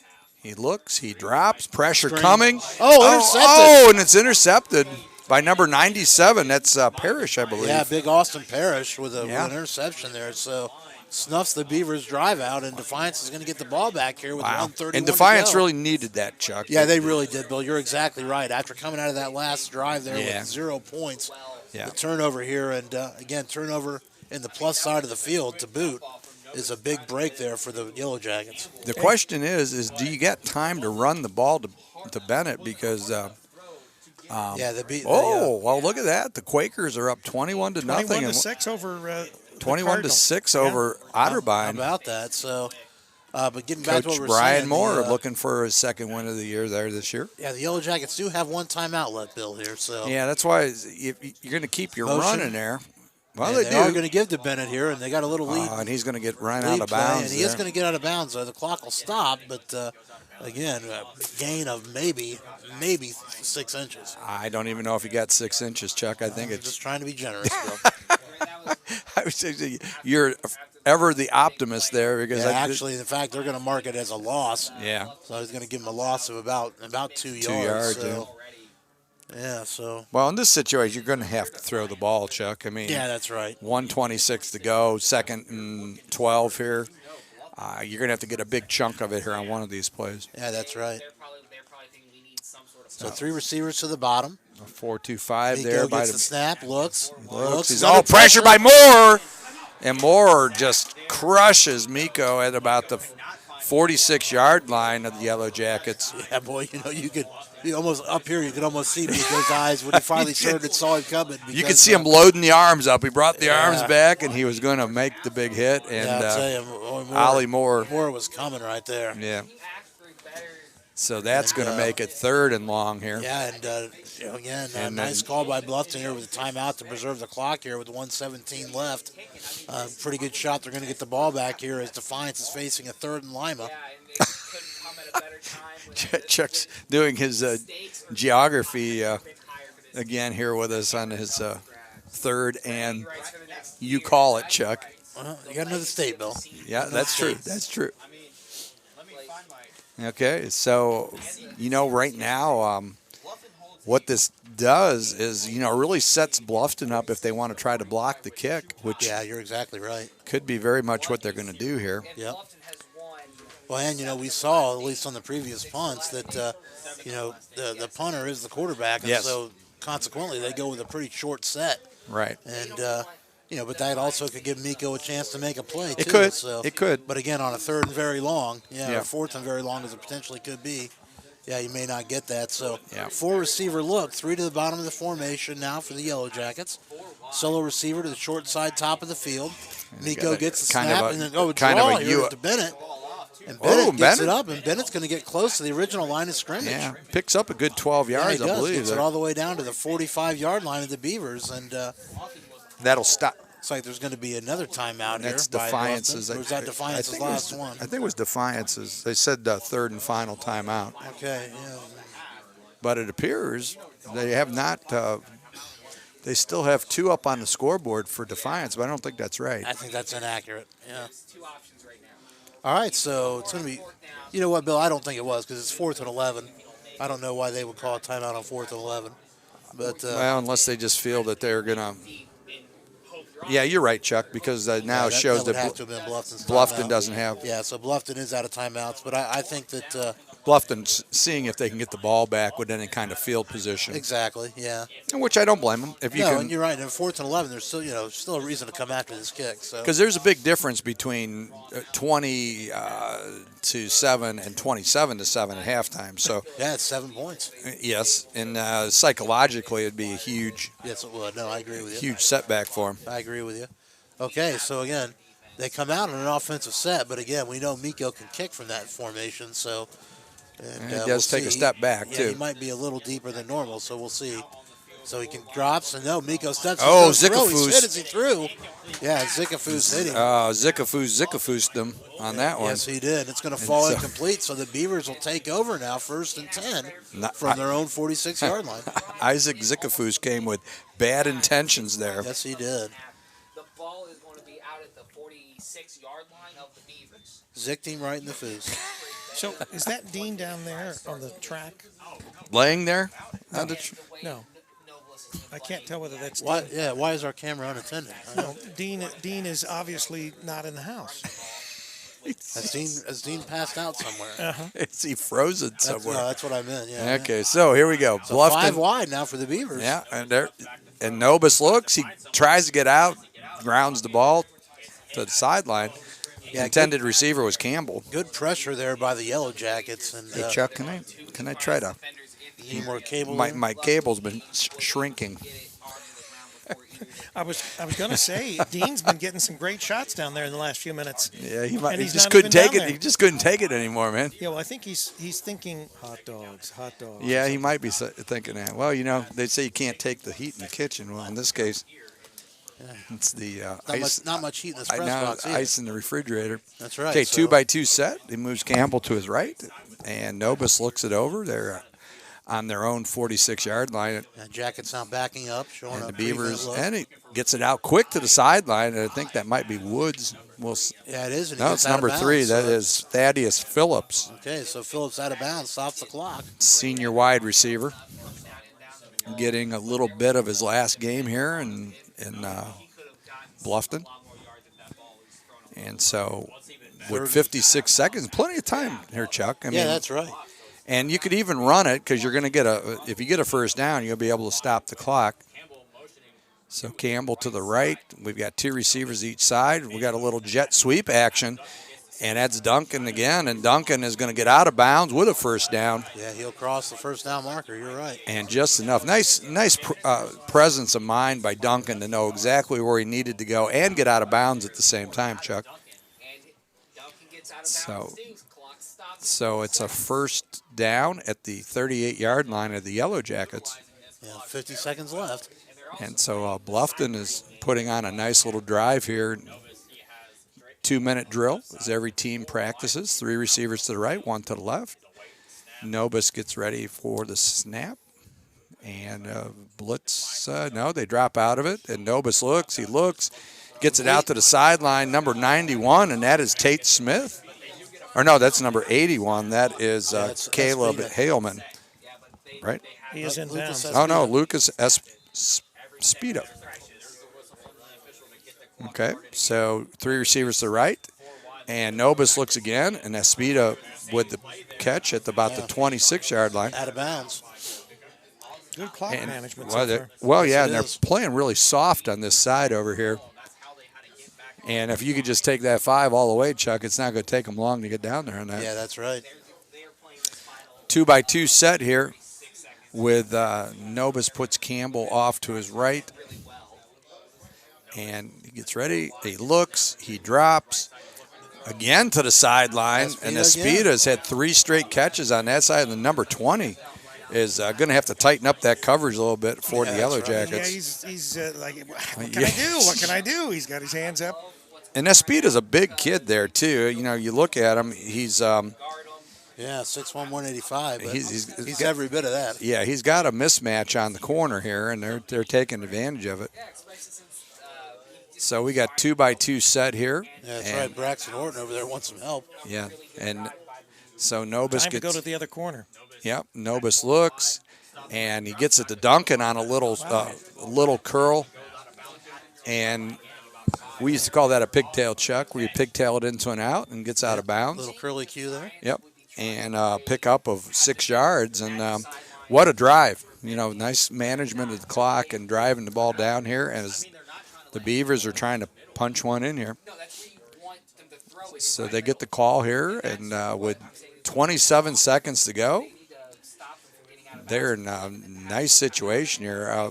3 receivers to the right, 1 to the left, and Nobis gets ready. He calls for the ball, gives play action to Campbell, goes to Espita. Almost intercepted. Almost redemption on the corner Yeah, there. that's right. You know, again, we were giving Horton a hard time there, but you're right. Horton just about came away with an interception out there. 22 seconds to go, and it's 3rd and 4. And, you know, Chuck, you keep on working outside. You got to believe that at some point that middle weakens where you can find that seam. Yeah, that's exactly right. And, again, you know, they're in a situation now in the field position they're in that, you know, even with the clock where it is, they can throw in the middle and get in the end zone. So if you ran this just depends on how the coverage is, but there's a possibility of a skinny post. Yeah, skinny post, deep dig, something like that. Yeah. So 3 receivers to the right. Nobis drops. He looks. He gets it out to and Espita can't pull that one in that time. So we're going to be looking at 4th down, and you take a shot at the end zone here, Chuck, I would say. Yeah, I would say so, too.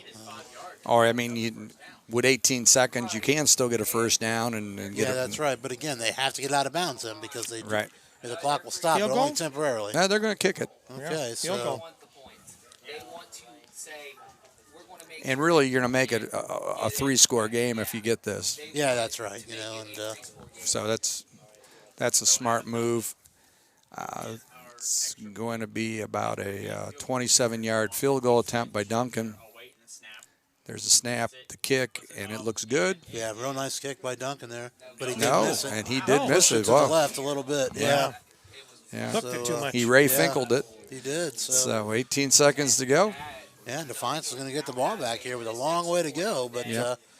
they do have the ball, and I believe they do have 1 timeout left. Boy, we've seen a lot of offense in the last 6 minutes with no points scored. Yeah, you're right. You know, again, we've seen these teams get up and down the field, and Yeah, I mean, they've got down Something into the able to red convert. zone. Yeah. But so I guess what you're looking at here is them taking a knee, and but you never know. Yeah, that's right. You never know. But he is under center, so yeah, I would, well, but they also have 4 wide, so yeah, you would think that they would tighten that up if they were going to take a knee. yeah, that's right. Now they move the running back up. Yeah, it's Yeah, going so to back up right behind Miko. So They're going to go into the victory formation or kill the clock formation. Hey, and our camera guy's back. Yeah, he came back a little while ago, so I think he probably was checking out the track. woke up or something. So. Yeah, he did. Yeah, so Just went to warm up a little bit, They adjust the clock now and put 15 on it, and and that should run that's just out. a little bit shorter there for the kneel down. So Yep. time ticks away here. So again, your score at the end of the first half: Bluffton 20, Defiance 7, and we'll be back with the second half action here after a short break. 1 hour and 10-minute half there, Chuck. Yeah, they're moving. That's for That sure. was a quick half, but exciting, good football, and so we will. Chuck's over here stepping on everything. So Chuck will be back with us, and Rick. So we finish up our second full season here, the game of the week, and some of your impressions on this season. Well, it's been a full season, that's for sure. And of course, with the extra 5 games that we were doing for the SIAC, which we don't put on our website because these are games that we subcontracted for Flow Sports. But if you want to sign up for a Flow Sports membership, I think it's like $10 or something a month. Right. Then you can go online and catch those games as well. But I think that probably for me, as much as this has been obviously I think a great football lineup and season, I'm looking forward to the new platform with the fiber going into the building now, and it's not lit yet, but as soon as that fiber is lit and we can add the new platform for the basketball season, I would imagine, it's going to give us a lot more things that we can do that we have been up to this point not really able to do, and good things as far as bringing you even more interesting athletic events.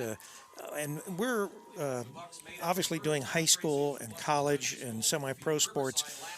We should be wrapping up, I guess you could say contractually, with the Blue Collar Football League, the semi-pro league, here probably the end of the month. We'll finish up on that, and that'll be something that we look forward to as far as the spring.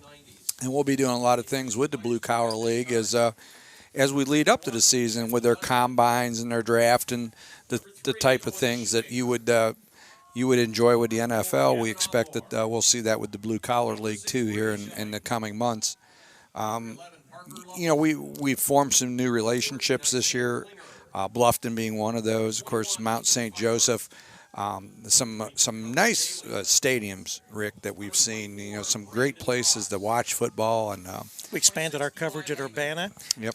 And we're looking forward to maybe doing some basketball in the near future, as well as some spring sports here in the warmer months. We look forward to the warmer months already. Yes, we just like to skip through them. But as we move forward, of course, we had our annual pilgrimage up to Tom Benson Stadium to do the Malone football game up there against Hillsdale, and it's always fun to go to the NFL Hall of Fame and the Tom Benson Stadium, and it's a great venue, and they got an incredible press box. So there's all kinds of things from our standpoint that we prefer when we go up there, things to do. And we hope to expand our relationship with the Great American Football Conference up there as we move forward. Yeah, we'd like to add maybe Walsh and maybe a few of the other schools, at least more Ohio Dominican. Yeah, more exposure to that league, that conference, as well as some of the other conferences that we've just started to cover now. Mountain East, which Urbana is a member of, and then, of course, the Heartland Conference here. So, it's been a full season. We had a couple times we've had Ohio Conference teams with Wilmington and Capital. So, we continue to move forward with programming, and, our goal is to bring you the best in small college football and D3, D2 sports. And semi-pro sports whenever possible, whether it be football, basketball, baseball. And just a programming note, we're not covering it, but we'd like everybody to tune in to WALHradio.com tonight. The Clinton Massey Falcons will be facing the London Red Raiders for their next, I guess you could say, notch that they're trying to put in their gun as far as... See if they can get back to the state championship again. That's right. Runners-up last year. Maybe they can get there and finish it off with another state championship. That would be their third. But that's covered live on WALHradio.com. So tune in. And, Roger Barber and the crew there, they always do a good job over there. Oh, yeah. So we will, of course, we're in the second round of the football playoffs. And, of course, Rick, your alma mater had a big event happen here this past week. Yeah, speaking of the Beavers, the Beaver Creek Beavers, my alumni, and also where I graduated in Chuck Hale. The girls just capped off a 24-0 season. They won the Division I State Soccer Championship last night in Columbus.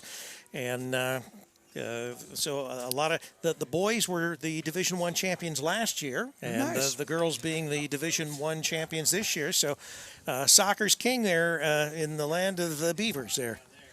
And up from where I'm from, up in Northeast Ohio, the Kenston Bombers had moved on to the regional finals with a 40-21 victory over Medina Buckeye last night. Congratulations to the Bombers and Coach Grubich, as the Bombers will try to get it into the state championship for the third time in school history. Dean looks a little cold. What's the matter, Dean? Dean. Dean, We've got Dean back with us. Oh! Yes, his hands are cold. Yep. Okay. Might want to warm those up a little bit, Dean. So, All right, well, why don't we take a little break here? Okay. For those listening on WZAA 106.9 LPFM, we're not going to have much. We're not switching back to regular programming and any of that because we won't be off at halftime briefly, maybe another 2 minutes, and then we'll be back on. Maybe we'll have some stats and that we can catch up with. So you're listening to CampusNation.com, the sports animal, your home for high school, college, and semi-pro sports, and also WZAA 106.9 LPFM in Jeffersonville, Ohio. That's Fayette County for all of you that may not know. We'll be back momentarily.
them by name, but they can't call us by name.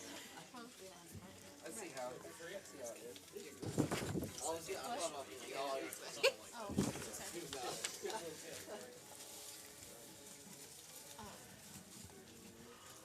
Find more popcorn? Or you're just eating the popcorn that you had? Well, we're at halftime. There's about just under 6 minutes to remain before we start the second half of play.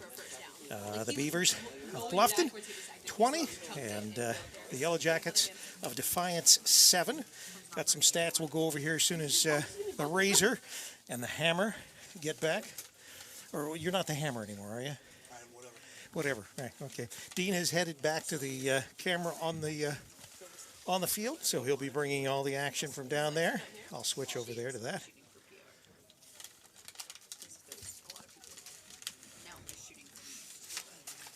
And, of course, you're listening to CampusNation.com, the sports animal, your home for high school and college sports. And also, we throw in a little bit of semi-pro in the football variety. And well, we actually do some big-time wrestling, too. We've done that. We're known to do all kinds of stuff. And also WZAA 106.9 LPFM in Jeffersonville, Ohio.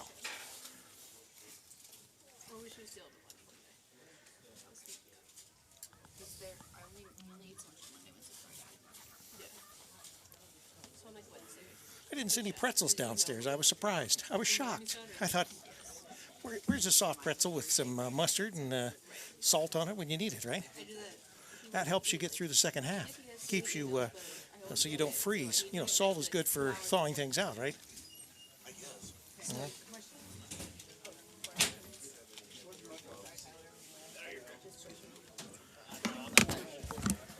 Might want to get out of their way, though. Coach, do you want the shout out? Yeah. Okay. From Floyd, though.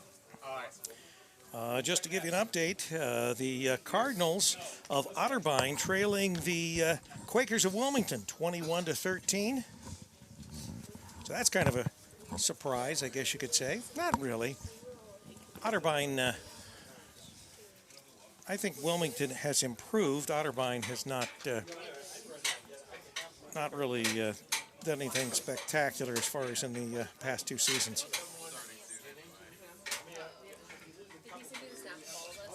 So you got some stats for us there, Chuck? Sure. So, some first half stats here. Let's go through them. So, first downs. Defiance had 9. Bluffton had 16 first downs. Big difference there. Yeah, it was. Total yards. Defiance ran 37 plays for 134 yards. Bluffton, 31 plays for 289 yards. So, again, less plays and about twice the yardage, a little more than twice the yards. So they're a lot more efficient is what you're saying, right? Apparently they have been, that's right. Defiance has 1 punt. Bluffton did not punt in the first half.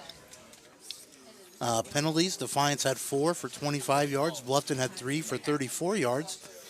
Time of possession, again, Defiance way up on time of possession. 19 minutes, 28 seconds to 10:32 for the Beavers. And, of course, red zone chances. We talked about the offenses getting up and down the field. Defiance had 3 red zone trips, converted on only 1.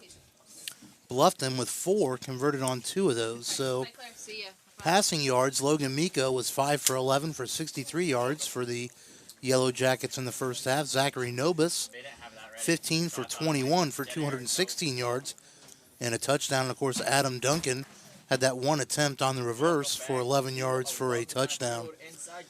Rushing leaders for Defiance, Corey Bennett has 17 carries for 71 yards. A little better than his season average of 3.9. He's averaging almost 4.2 per carry. For the Beavers, Drake Campbell is the leading rusher with 6 attempts, has 33 yards, and, of course, 1 touchdown as well for the Beavers. Receiving leaders for Defiance, Jacob Vorse has 2 catches for 15 yards, a long of 8. And Santoro, Cummings, and Roberts all have 1 catch apiece. Leading receivers for the Beavers, Adam Duncan has 5 for 91 yards. Keon Camden has 2 for 51. And Lucas Espita there at the end of the first half had 3 catches for 28 yards along with a long of 12. Duncan with the one receiving touchdown as well. And Caleb Heilman, of course, the receiver of that throw, has one catch for an 11-yard touchdown. And kicking, Henry Brown for Defiance was 1 for 1 on extra points for 1 point. Adam Duncan was 1 for 2 with 1 point and 0 for 1 for field goals.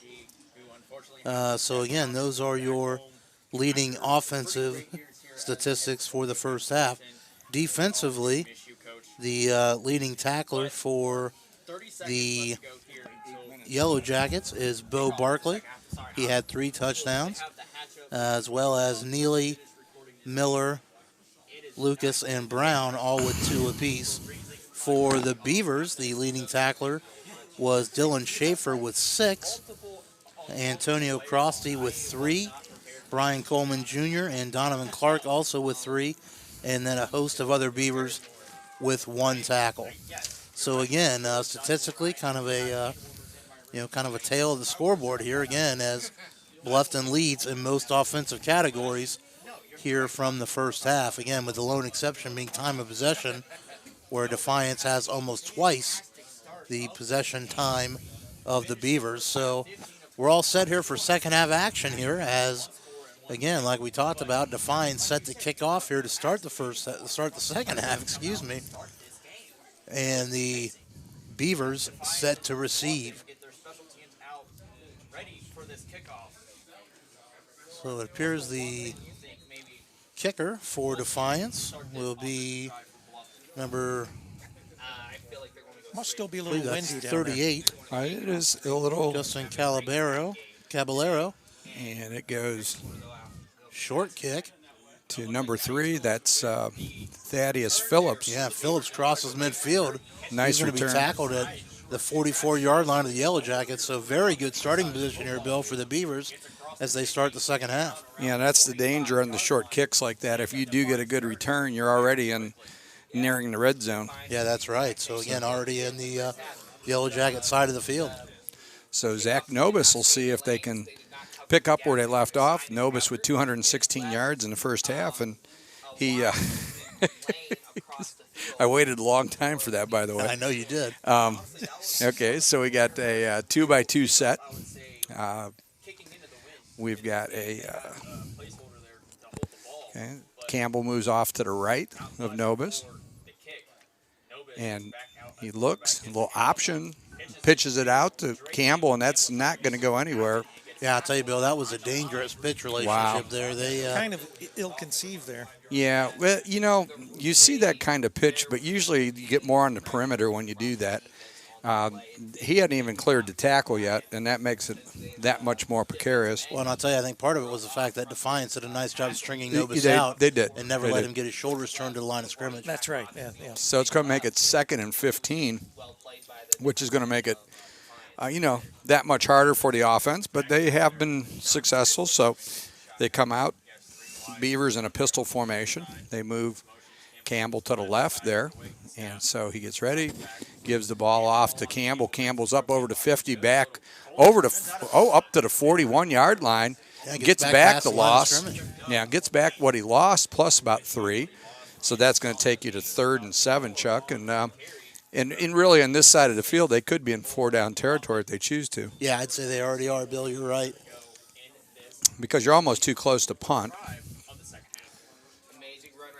So here we'll And again, see. we haven't seen the Beavers punt yet. No, this we game. haven't. 2x2 set. Okay, pistol formation. And Campbell steps off to the right as he gets ready. Nobis calls for the ball. He drops. No pressure in the middle of the field. Wow. And Duncan was just clearing over the middle. If Nobis had waited another minute there, Chuck, I think that, another second, he would have had him wide open. Yeah, and I'll tell you, I think, Bill, that might be Nobis's worst miss that we've seen on today. Yeah, I It agree. just was not a good throw. And they are going to punt, so we are going to see the first punt of the evening.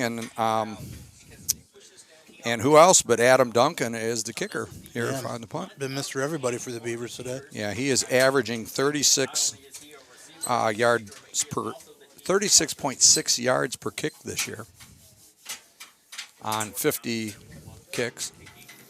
And they use the spread punt formation, and Duncan patiently gets it down to about the 5-yard line, almost down. Oh, that was a Yeah. mistake. Yeah, that looked like it was going to be down to about the 1 or 2 yard line. Yeah, several Beavers down there along the goal line. They just couldn't keep it out. You know, Chuck, I was making an observation here on Nobis's yards for the season of 200. He has 260 or 287 for the season. Today he has 216. Yeah, So he's almost equaled his whole season here in one game. in 1.5. In one That's half. true, yeah. Yeah. So All right, so the Yellowjackets offensive unit will come back onto the field here for their first possession of the second half. We 1st and 10 from their own 20-yard line, and they're going to come out in a 3-wide look. and we'll see what. 2 receivers to the top of the formation, H-back and a pistol backfield set up behind Miko. There's the snap. The give is to Bennett. Bennett hitting the backfield. He's able to cross the 20 and fall looks like forward Kevin for a gain of Bishop about is 1. in on a tackle again, Chuck. Yeah, not surprising there. So, Yeah. again, I'm going to bring up 2nd and 9 now for the Yellowjackets, again from their 21-yard line. Yeah, it's the senior Kevin Bishop out of Lebanon, Ohio, is really playing his heart out here as he plays his last game for the Beavers.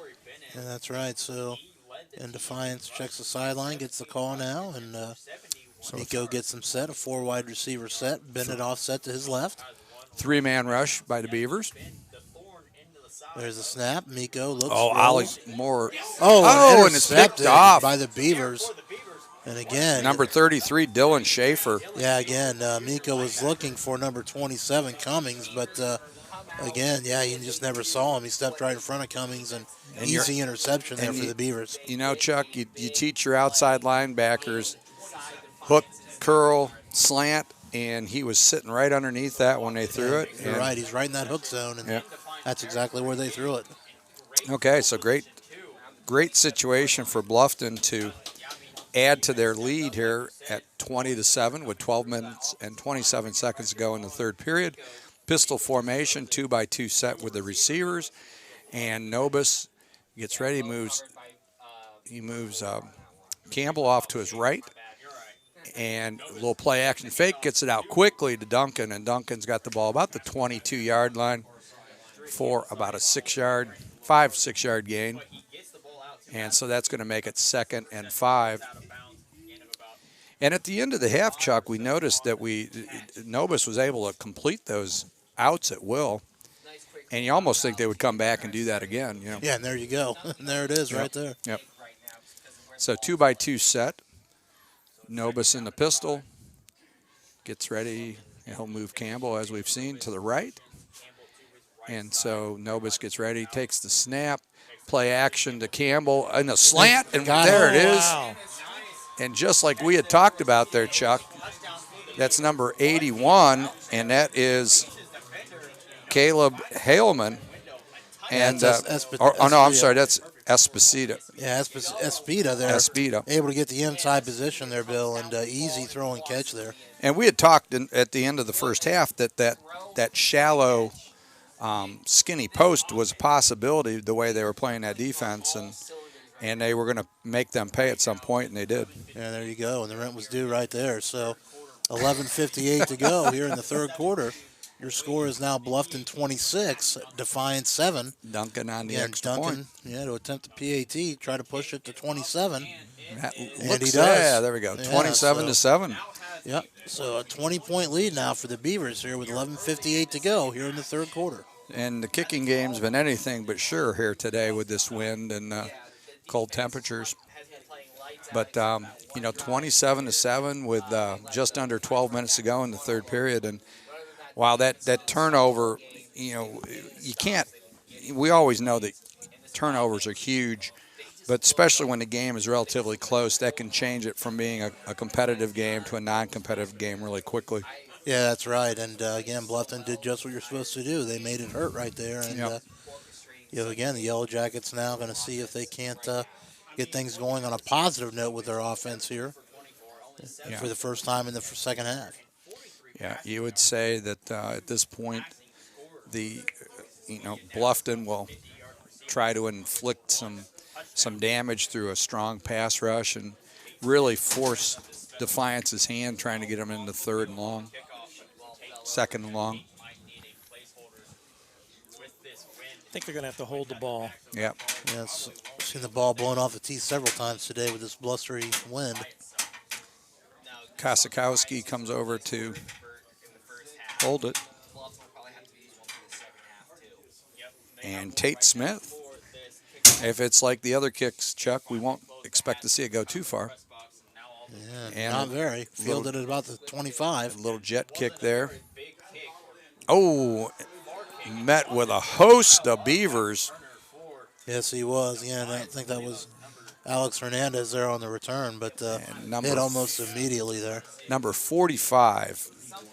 I think maybe that was the guy I did last time. We were looking for a 46. Loudon Sawbeamer is 45. A freshman from Troy Christian in There you Dayton, go, right down the road here. Yep. So here comes the Beaver defense, and it looks like they're going to go with their standard 4-2-5 look. All right, so again, 4 wide receiver look, 3 receivers to the top of the formation. And to give to Bennett, they try Bennett again, and, Bennett with 5-yard gain, Chuck. And, yeah, a nice game by Bennett there again to get the offense rolling here in the second half. And again, Defiance comes out and the familiar 4-wide set, and Miko hands to Bennett, and they get a nice gain there, so it brings up 2nd and 5 here. Bennett had 71 yards in the first half, so he's working off of that and seeing if he can keep those totals going. Yeah, again, we talked about it coming into today. He was averaging almost 4 a carry, averaging just over 4 in the first half. Yep. So he's definitely been the workhorse today. So And give there he to goes Bennett again. again here over the left tackle, cuts it back to the middle. Not much there that No, time. he's hit almost immediately, but he does pick up about 2. And Isaac maybe Zikafus is holding him up there, Chuck, at about a 2-yard gain. All right, so 3rd and 4 now for the Yellowjackets, again from the 37-yard line of their own 37-yard line, excuse me. I think the one thing that Defiance has been able to do is we've only called Zikafus' name a couple times here today, so they have at least designed a game plan to try to keep him non-involved in the disruption of the offense, which for the most part they've been pretty successful. Yeah, at. other than the big sack he had in the first half, he's been relatively quiet. You're right. So 3-by-1 look, 3 to the top. There is a snap to give to Bennett. And a fumble, and guess who? Wow. Yeah. He must have heard us, Chuck. I think he did. He didn't like you talking bad about him. Isaac Zikafus was a big hit, the forced fumble right there, and the Beavers take over there at about the 35-yard line of the Yellowjackets. So again, just like that, Bill. He got Zikafus again. Yes, he did. He obviously did not like us talking about him. No, and we were just saying he'd been kind of silent, so he wanted to wake up the echoes there. Yeah, he sure did. So, all right, so again, 10:18 to go here in the third quarter. The Beavers take over at the 36-yard line. And so let's see if they can capitalize on this. 3 receivers to the right, pistol formation to start out. He moves Campbell to his right. And Defiance stepping up in the gap, showing blitz. And you might see him run the ball a little bit here, I would say. And Campbell's dragged down after for about a 3-yard loss. And Bill Defiance had a run blitz on there, and Yeah, they they shoot sure the did. gaps, and it leads to a big loss there. Loss of 3 or almost 4 yards for the Beavers there. And that was that delayed zone in which we've seen Defiance run so successfully, but nothing doing there. So 2nd and 13, Chuck, and you almost the bad thing about it is you force Bluffton into a throwing situation, which they've been very successful at today. Yeah, see, that's the bad thing. That is the bad thing. 3 to the right. We've got Campbell to the left of Nobis. Single receiver to the little bubble screen out. And and D'Angelo Woods. Tried to lead him a little too much. Yeah, D'Angelo knew what was going to happen on that because that was That's thrown right. a A little little bit of a short arm there, and again, Stephen Lucas was coming hard for Defiance, and Yeah, nothing but bad things are going to happen if he caught that football. yeah, again, man. Lucas, a 214-pound sophomore out of Warren, Michigan, was coming with bad intentions right there. Yeah. And, nice play by him actually to let up and not follow through there on the incomplete Yeah, pass. for sure. So, 3 receivers to the right, 1 to the left. Campbell steps off to the left of Nobis. Nobis faced with 3rd and 13. He looks, he goes to the short post, and he's got Kenyon Camden, the senior, and picks up the big gain there, first down, and faced with a 3rd and 13, the freshman comes up with the big throw, Chuck. yeah, and just like that, the Beavers are back in the red zone. So again, just over 9 minutes to go here in the third quarter, and been all Beavers here in the second half. Sure has. So here we go. 2 receivers to the right. We've got a wing to the left, and 7, it looks like Isaac Zickafoos, and Zickafoos is running the ball, and he just kind of goes forward for short gain, couple yards there. Yeah, that's actually, is that, You gotta love. well, they said that is Zickafoos. So Yeah. I have a Yeah. hard time believing Yeah, that because it's not Isaac Novus. Zickafoos. Plummy, dude. Playing You both know- sides of the ball. I guess so. Well, I think, sometimes you get into the last game of the season there, and senior day and he- senior. Zickafoos is a highly successful senior player here, and you throw him a bone and give him a couple Showcase him. carries. Yeah. So they trade over to tight end and the wing to the right. So we've got 3 receivers to the right. We've got an unbalanced line to the right, and they give the Zickafoos, and Zickafoos goes off right hard down to about the 12-yard line. Yeah, Bill, and Plummy Gardner is now in at quarterback for the Beavers. So, Yes. and And Plummy's a sophomore. yeah, he is. Nobis is currently on the sidelines here. So getting playing time for everybody, and so you've got 3rd and about 4, Chuck, and maybe they'll just keep on pounding here and run some clock. Yeah, no reason not to here again. They're already melting the clock down. We're halfway through the third quarter Yep. now. 2 receivers to the left. They trade the tight end and the wing back over to the left side, so we've got an unbalanced to the left, and they give the Zickafoos, and Zickafoos gets through the first tackle. He's up over to 15, over Oh, to what a 10, nice down to cut. the 5, diving down to about the 4-yard line. What a nice cut by Zickafoos right Yeah, 4-yard, down to the 4-yard line there, and Zickafoos showing those running back skills there. Yes, he is. after a highly successful career as a defensive end, but looks like he played a little bit of running back in high school, I'd venture to say. Yeah, I would I would venture to guess those aren't his first carries. His nickname was Predator. So they've got 2 receivers to the right. Zickafoos moves off to the right of Gardner. Gardner gives the ball again to Zickafoos. Zickafoos powers down to about the 1. He's not quit yet. Now, he might have got in. Now They're mark going to him rule. short, Bill. Yeah. But I'll tell you, this has been the The quarter of Zickafoos here. He forces the fumble, and I think Chuck he's had has every dubbed carry it this drive. the quarter of Zickafoos. Well, you love saying his name. I can see that. That's it obvious. is a fun name. There's no doubt about it. Yeah. So Zickafoos moves off to the right of Gardner. We got a wing to the left, and they give it to who else but Zickafoos, and he still drags. Bill's next child may be Zickafoos Rayback. It might be. I'm thinking about it. I Yeah. don't know if my wife's thinking about it, but I can tell you. I can tell you right now what your wife's thinking about it. Yeah, she's thinking about Razor. She wants one that's called Razor. I'm not the going there raise- either. Yeah, okay. So So, again, tick, tick, tick, Bill. We're already at 6 minutes to go here in the third. 3rd down from the 3-yard line. And so do they change it up, or are they going to keep on feeding it to the big Zick here? Maybe they'll throw it to Zick this time. I don't know. Maybe. So they trade the tight end and the wing over to the right. So you got 3 receivers to the right, unbalanced line. They run it. Oh, a little reverse to Duncan, and Duncan's going to keep it, and he's going to get it into the end zone for a touchdown Yeah, for and the I'll tell you, Beavers. he wanted to throw it. Too. Oh, he did. Yeah, he was looking for Plummy Gardner, but Yeah, Plummy Gardner was well covered there, and Yeah. yeah, I'll tell you, nice decision there by Duncan to just tuck it and run it. And, Ever since the Philadelphia Eagles ran that in the Super Bowl, we've seen that about a dozen times this year. Yeah, it's definitely in vogue. You're right, and Yeah. so again, that pushes the lead now to 38-7, pending the PAT. Yeah. So we've got Duncan in for sorry. the X. 33, Bill. Sorry. That's all right. there was no Hey, we are an easy touchdown. an easy operation radio station here. Playing lights out football right now. So here's Duncan ready for the kick, and there's the kick, and this time is good. That's right, Because so- I'm not calling them anymore until the So the zebras throw the arms up. 5:39 to go here in the third. Your score is now Bluffton Beavers 34. Defiance Yellowjackets 7. So, at this point, Chuck, I think unfortunately as much as that Defiance would like to just stay on the ground with Bennett. They can't. They're going to have to start throwing the football now. Yep.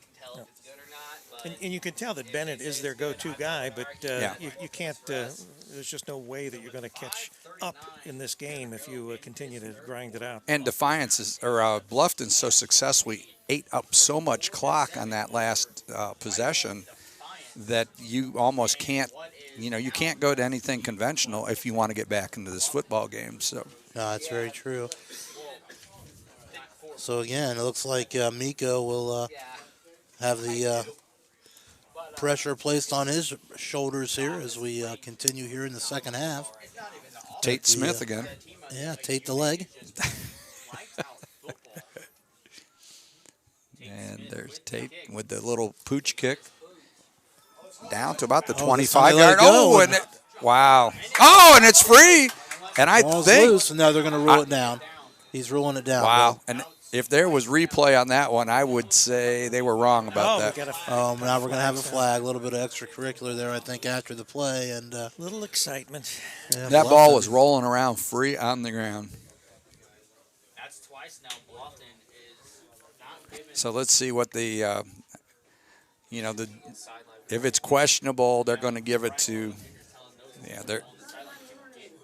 Oh, it's a sideline warning. Yeah, so, you go, so- Defiance does have the ball because the offense is coming out on the field. Yeah, and it will not be a penalty assessed, but again, the next sideline warning will result in punitive action on the Beavers. So, Yeah. again, the Yellowjackets take over now, 1st and 10 from their own 25-yard line. And, again, the familiar four-wide formation with 2 to each side of the field, When I saw Zick out there, and that's along with Oh, nice me, play by Bennett, Ollie and, Moore. yeah, it really was. Again, hand off to Bennett, but Bennett hit immediately and stopped for no gain by Moore. Going to make it now 2nd and 10 from the 25-yard line. Between Ollie Moore and Isaac Zickafus, there's 85 tackles between their defensive ends this year. Wow. So we've got an injured Yellow Jacket on the field, Bill. 30-second timeout. Why they? So, I mean, when you look at that whole thing there, Chuck, that's you got to be hitting the recruiting trails hard there because those are going to be some big shoes to fill. Oh, those are humongous shoes to fill. And, filling that kind of production with two more guys is going to be awful tough for this Beaver defense to do. I mean, if we look at the defensive line, you've got Ollie Moore at defensive end and Isaac Zickafus. They're both seniors. Joel Russell and Kevin Bishop are the tackles. They're both seniors. So you're graduating your entire defensive front. Yeah, that's right. And, again, middle linebacker is a senior and one of their defensive backs. So, yeah, It'll be a rebuilding that's right. process. The Beavers are graduating a lot of leadership on that defensive side of the ball today. And, we talked so much about it, but how competitive that Bluffton's been during the course of the season, especially with the big boys in the league. And, boy, it's really a shame that, if they had been able to put this together on a more consistent basis, they would have been contender for the title here. Yeah, you're right. They very easily could have been, but unfortunately all goes for naught. So, It sure does.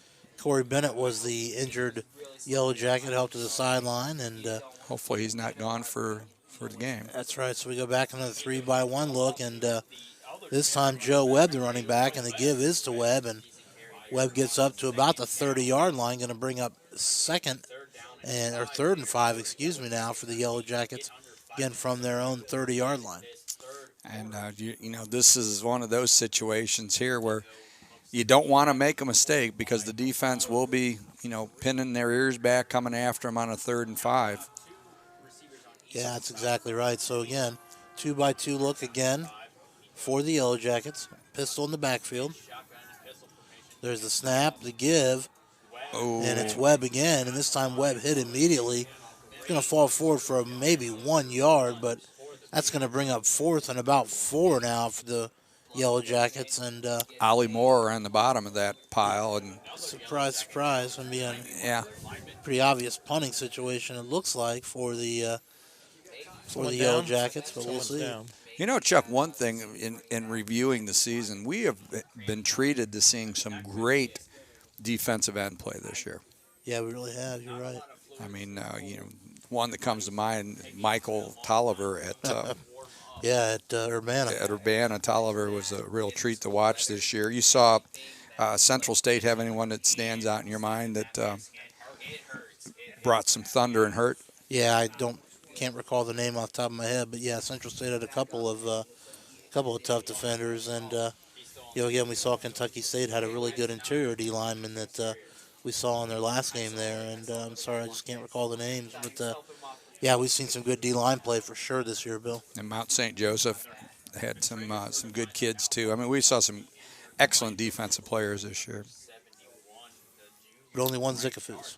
Only one Zickafoos. Yeah, looks like Dean is doing the stay limber and walk, doing the little duck waddle there from the camera. The legs back. are straight, Yeah. so they could be frozen. Yeah, there's not a lot of flex in those knees. No, right now, there so- isn't. So again, I'm sure you guys, our viewers, cannot see what we're looking at, but we're looking at our Our cameraman. cameraman Dean down in the end zone, and shout out to Dean and all the work he does. And while we Dean- get to stay up here in this climate-controlled booth, Dean braves the weather down there for us, bringing you those tight shots that we know you guys like so much at home. So That's done a- another 2x2 look here for the Yellowjackets, pistol formation in the backfield. Now Miko comes up, and it actually looks like he's going to be in a punting formation. Yeah, short punt formation. Yep, They're there's going a to bring the snap. pressure. Miko steps and kicks, and boy, just about blocked. Well, and okay, and that is Clark that's got the ball. Clark reverses his field. He's at the 32-yard. He's still going. Then he's dropped about the 29. Yeah, I'll tell you, Clark actually giving ground there, Yeah, he Bill, sure and did. Hate to see that out of a returner, but he's going to be tackled down at the, well, they give him the forward progress to the 30, but probably should have been marked to the 29. But And the one thing about that quick kick, just get back to that for a second. If that man is not at least 7 yards behind the center, he is not protected. yeah, that's right, he can't be roughed. Right. Yeah. So, that was real close there. Yes, it was. Well, so it's going to be 1st and 10 now from the 30-yard line for the Beavers. And that's, directly out of something you would see Mike Leach do, as he did many times when he was at Texas Tech, and, of course, has continued over at Washington State. Okay, 3-by-1 set here, and Campbell moves off to the right, and Nobis gets the ball out to number 13, and that is Hunter Morrison, the 5'7", 155-pound senior, getting a little playing time here. Yeah, Nova's back in the game, by the way, Bill, for the Beavers. Yep. And so 2nd and 10 from the Beaver 30-yard line. And there is no urgency at this point, Chuck, with a 34-7 lead. It's just don't make any mistakes and keep the clock rolling. Yeah, that's right. Those are the keys right now for the Beavers with under 4 minutes to go here in the third quarter. Okay, 3 receivers, or 2-by-2 set. They move Clark off to the left. And so then a little run option, and then Nobis takes off, picks up about 4 yards. Nice little run after a lot of traffic there. Yeah, that really was. Kinda nice little- run by Novus. A little Baker Mayfield action there. Well, it's not Who? The number 1 choice in the NFL draft. Oh, yeah. If you hadn't been watching. Who, Tim Couch? Well, 18 years ago you'd have been right about that. So, thank goodness we can forget that one now. Johnny Man. Oh, no. Yeah, all those great picks that that team up north made. 2-by-2 set. And then Campbell, he drops it. Almost picked nice. I mean, that was a well-conceived play. Yeah, that was. I'll tell you, but Campbell just did not expect the No, ball he that did quick. not. And the whole concept there is that the defensive end comes untethered. And usually you want him to chip him a little bit. You want to slow him down a bit. But the back needs to look back right away because it's just a two-man game where the quarterback's going to drop the ball off the And I'll tell running you, back. the end just about picked that off. Whoa, he sure did, and he almost got underneath that. Yeah. So 3:09 to go here in the third period, and it's going to be a punting situation for Adam Duncan and the Beavers. One of the rare Beaver punts today. Yeah, I think it's his second one. And, again, he's averaging almost 37 yards a kick on the season. And there's a quick snap, and there's the kick, low line drive down. Gets a nice roll for the Beavers. It keeps on traveling down to the 16-yard line, and that's where the ball's going to be down by the Beavers. And didn't look like a great kick, but it was effective. Yeah, that's right. Nate Roberts didn't want to touch it. He just let it go, and he just kept rolling the Beavers' way. So 2:56 to go, Chuck, and the Yellowjackets are going to get another shot at it, and we'll see if Bennett returns. I'm looking to see, and I do not see. Do not see Bennett at this. Oh yeah, Bennett is out there. He is back, number 24. Yep. So 3-by-1 look as the Yellowjackets come out with 3 receivers to the top of the formation, 1 to the bottom. Miko and Bennett in the backfield. Now Bennett goes to the pistol. And they give to Bennett. Bennett over the right tackle, and he's going to Just a short gain there. gain maybe a yard. It probably looks to be less than that, Bill, as they spot him right about the 16-yard line. Yeah, and they're playing a lot more deliberate there, and that's creating problems for that cutback because the defense isn't reacting so quickly on it. All right, so again, 3-by-1 look here. Joel Russell on the one of the players in on the tackle there. Now we get some motion, and they're going to motion into a 2-by-2 look now. As Santora goes to the bottom of the formation. Now back under center for Miko. Oh, and Quick he gets slant. into the Vorse. Yeah, quick slant to 15. That is Santora. Was that And, Santora? Yep, My bad. Santora going to be good for a first down to the 26-yard line. So again, 1st and 10, Defiance from their own 26-yard line. I almost wonder why you didn't see more of that earlier like that, Chuck. Exactly. Yeah.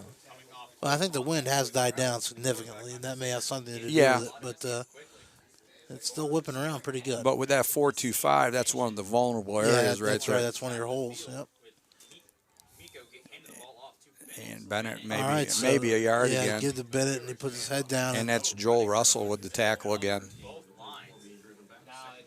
Okay, he's going to be marked at about the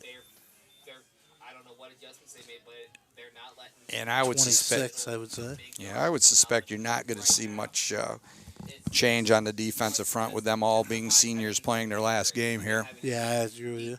Although we do have number 55, John Boyd, back in, who we've seen in situations here, the sophomore out of Muncie, Indiana. All right, we'll keep our eye open for that. So 2-by-2 look, pistol backfield.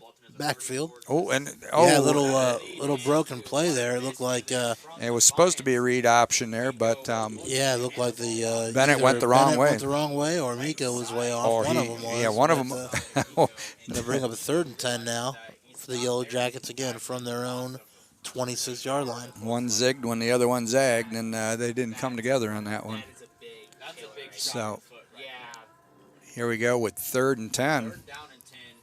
And we've got under 1 minute to play in the third quarter. Wow. And this game has flown. Yes, it has. 2-by-2 look again. Ask Bennett to Dean that Miko's question. right. What's that? Probably not so Oh, fast. yeah, on the Nick. field. Oh, Bennett Oh. puts the ball on the ground. He falls on it. I So think it. lucky there. And I'll tell you, I don't think Miko ever really got the ball in there. And No. Bennett took off, but the ball fell to the ground, and he's able to fall on it right away. But And we're going to see the end of the quarter, Chuck. yeah, Here. it's going to be a loss and bring up 4th down. And you're right, Bill. The clock is going to be allowed to expire here, and we'll take the big walk to the other end of the field. And with 15 minutes left to play, your score is Bluffton 34, Defiance 7. Yeah.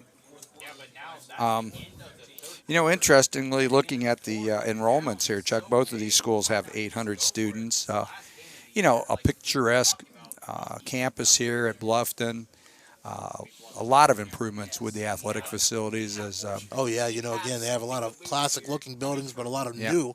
Look like, new buildings in an old style here. And you're right, a very, very appealing campus here at Bluffton. So for those kids that are out there that are considering Division III, Bluffton, if your family wants to take a a drive on a Saturday afternoon might be a nice place to come up and check it out and see what it might have to offer to you. Yeah, that's right.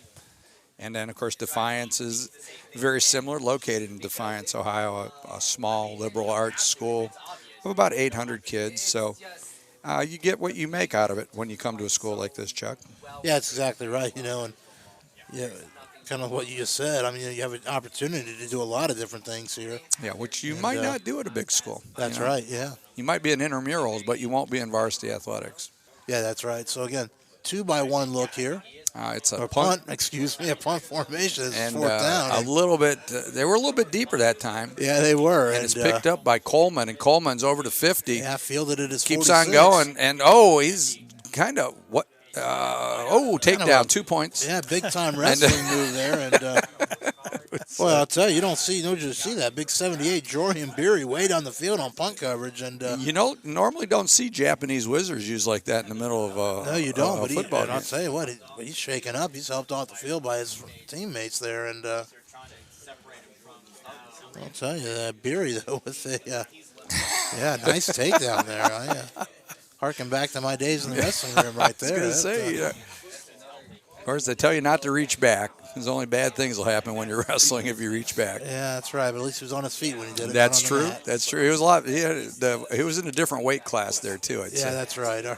That's right. Okay, we got 3 to the left, 1 to the right as the Beavers have the ball, and it looks like Gardner's back in at quarterback now. And they give it to Campbell. Campbell to his left, and he's going to try to get to the corner. And he might have just got back to the line of scrimmage. Yeah, he was really lucky to get back to the line of scrimmage. And the Defiance sideline begging for a holding call there, but they're not going to get it. But I'll tell you what, too, it looked like Campbell got a little bit of an early jump there, Bill. And I thought so. But then again, if you're moving laterally, I guess that could be considered motion. But looked like a false start. It's all about timing there, Looked like a false start to me. Yeah. Now in the CFL, you'd been all right on that. Now CFL, you could have went forward. You could have had a ball run at the same time. Yeah, that's right. Okay, so here we go. 2 receivers each side, and Gardner moves running back Campbell off to his left. Campbell steps up. Gardner gets the ball. And almost picked off by number 11. Jalen. Big number 11. That is, of course, Jalen Neely, the linebacker. And again, like we talked about, Neely, the top defensive standout for Defiance, been kept relatively quiet today, but he is a he big would have boy. loved to have had that. He's a big boy for a linebacker, Chuck. Yeah, he is. Again, goes 5'10", 260, and not too many inside linebackers toting that kind of weight anymore. It's kind of like a James Harrison linebacker in the middle there. Yeah, or Dante Hightower from the Patriots. Yes, indeed. 2 receivers to each side. And Ohio Gardner's guy. going to run a little option there. And, not much as he gets back a couple yards. Yeah, almost to the original line of scrimmage. Maybe to the 50-yard line. 49 and a half. 40. And get the micrometer out, Rick. No micrometer today, Oh, he Bill, didn't I bring told the you. micrometer. So. Doesn't work in the cold. No. No, nothing Neither under 30 does Dean. degrees. Well, Dean's doing a pretty good job. Yeah. He's still moving around. Well, I don't know. I haven't seen the footage yet. The blood it must be pumping. He's still upright anyway down there. So it is a punting situation for Adam Duncan again. 3rd punt today for the It's not just Beavers. a little And they're going to keep it. And he may. And he's going to get the first down. He's over to 30, 25, 20. Knocked out at about the 19-yard line. Well, I'll tell you, that peel back block, excuse me. Wow. Yes. About the 40-yard line. I didn't get the number, but I'm sure Did you get the license plates on that one? Yeah, that was Yeah. wow. And at first I thought it was going to be a rugby punt where that's what I thought too. But Duncan started to roll to his right, but then once he saw it open up, he said, hey, I could get the first down, and he got a lot more than the first down. Yeah, that's right. You wonder if that was called or not, but don't know. It certainly worked situationally right there for the Beavers. Yeah. So 3 to the left, 1 to the right. Gardner remains in at quarterback. He moves Campbell off to his left, and there he goes in a quarterback sweep, and he's taking it to the corner, and he's up to the 15, cuts back, and that's going to be about it there. Yeah, I'll tell you, Gardner's got some nice moves, but Coach Krebs might want to talk to him about learning when to get down because I agree, and you don't he want is. your quarterback out there taking those kind of hits. And Gardner is the second leading rusher this year with 211 yards behind Campbell. So he's not unfamiliar to taking the ball and going with it. We empty it up here for the Beavers with 3 to the right, 2 to the left. And Gardner, now this could be quarterback draw. Now they're going to That's motion just what I was thinking. left to right, little bubble. No, and, if I'm thinking that, that was a pitch and lateral type of situation there. Turnover. That's what they're going to rule it. They're going to rule it Defiance ball right there at the 20. Yeah, so, Gardner threw the ball to the wide receiver who flipped it back to number 78, which is offensive lineman Ian O'Donnell. Rick, do we have replay today? Can we have replay. That I want was to make sure we replay that one right there. Ian O'Donnell is a senior, 'Cause I wanna see 6'1", that again. 285 pounds out of Tiffin Columbian High School over in Tiffin, Ohio. You've got a Beaver down, too. I don't understand how that was not whistled. Yeah, far side of the field. I'm not sure who it is, but While he was diving for it, So knocked it into the we air will or something. we will see what happens here. Rick, can we cue up that replay any chance? You get that one going. The ground, that's not a. I'm really baffled on what. And that would be an interesting one to see. And, the question would have to be is, did Duncan really catch the football? That's what I wondered too. Yeah, did he establish Because, that as a catch? Yeah, I know there's conversation up here that ball was maybe on the ground and he just flipped it off the ground backwards. But without any replay, there's no way to tell. Yeah, all I know is what it was ruled on the field, and that's Defiance And I understand football. why it was called that way, too. Because if they did rule it a catch, that was a fumble because he pitched it back to the offensive tackle. Bill, you're such an understanding soul. Too, that, Not usually. Didn't used to be with officials like that. That was when you that's a were little actually easier up coaching. here than down there. Yeah. Did get my share of flags. But then I'd let my younger coaches go do that. I'd let Greg go get thrown out of the game. That was sweet. Go sacrifice I yourself. said, Greg, go tell him. You got to have a sacrificial coach, I guess. Of course, then the irony is Greg becomes an official after that. So. Yeah, that's right. Yeah, one of the best officials in Central Ohio. A matter of fact, Greg Hennick, who we're talking about, who's an official in Central Ohio, was a graduate assistant here at Bluffton. Oh, really? Yes, he was. How about that? I did not know that. Yeah. That was his year that he spent in college football. Coached with under Alan Curtis, who was the defensive coordinator, and Greg Brooks was the head coach here at Bluffton. And an experienced Greg wouldn't trade for anything. I bet not. If you ever get that chance, those rare opportunities when you can get into a college program and actually have input and be involved, and Greg had that opportunity. And unfortunately, looks like they may be bringing the cart over here, Bill. And so we've got like we talked about, we got a Beaver down on the far side of the field. And it's unfortunate to see here on the last game of the season, you don't see anybody go down. And the game had been moving along pretty nicely until this here is favoring a leg. Yeah, it looks like a leg injury. So. And, things have changed so much, Chuck, over the years. I know you've seen it too with how injuries are handled and how quickly things are diagnosed and treated. It's just amazing how far it's come in the last 20 years. You're exactly right. Okay, and we just got the word it is one of the senior linemen for the Beavers. So right. I hate to see that.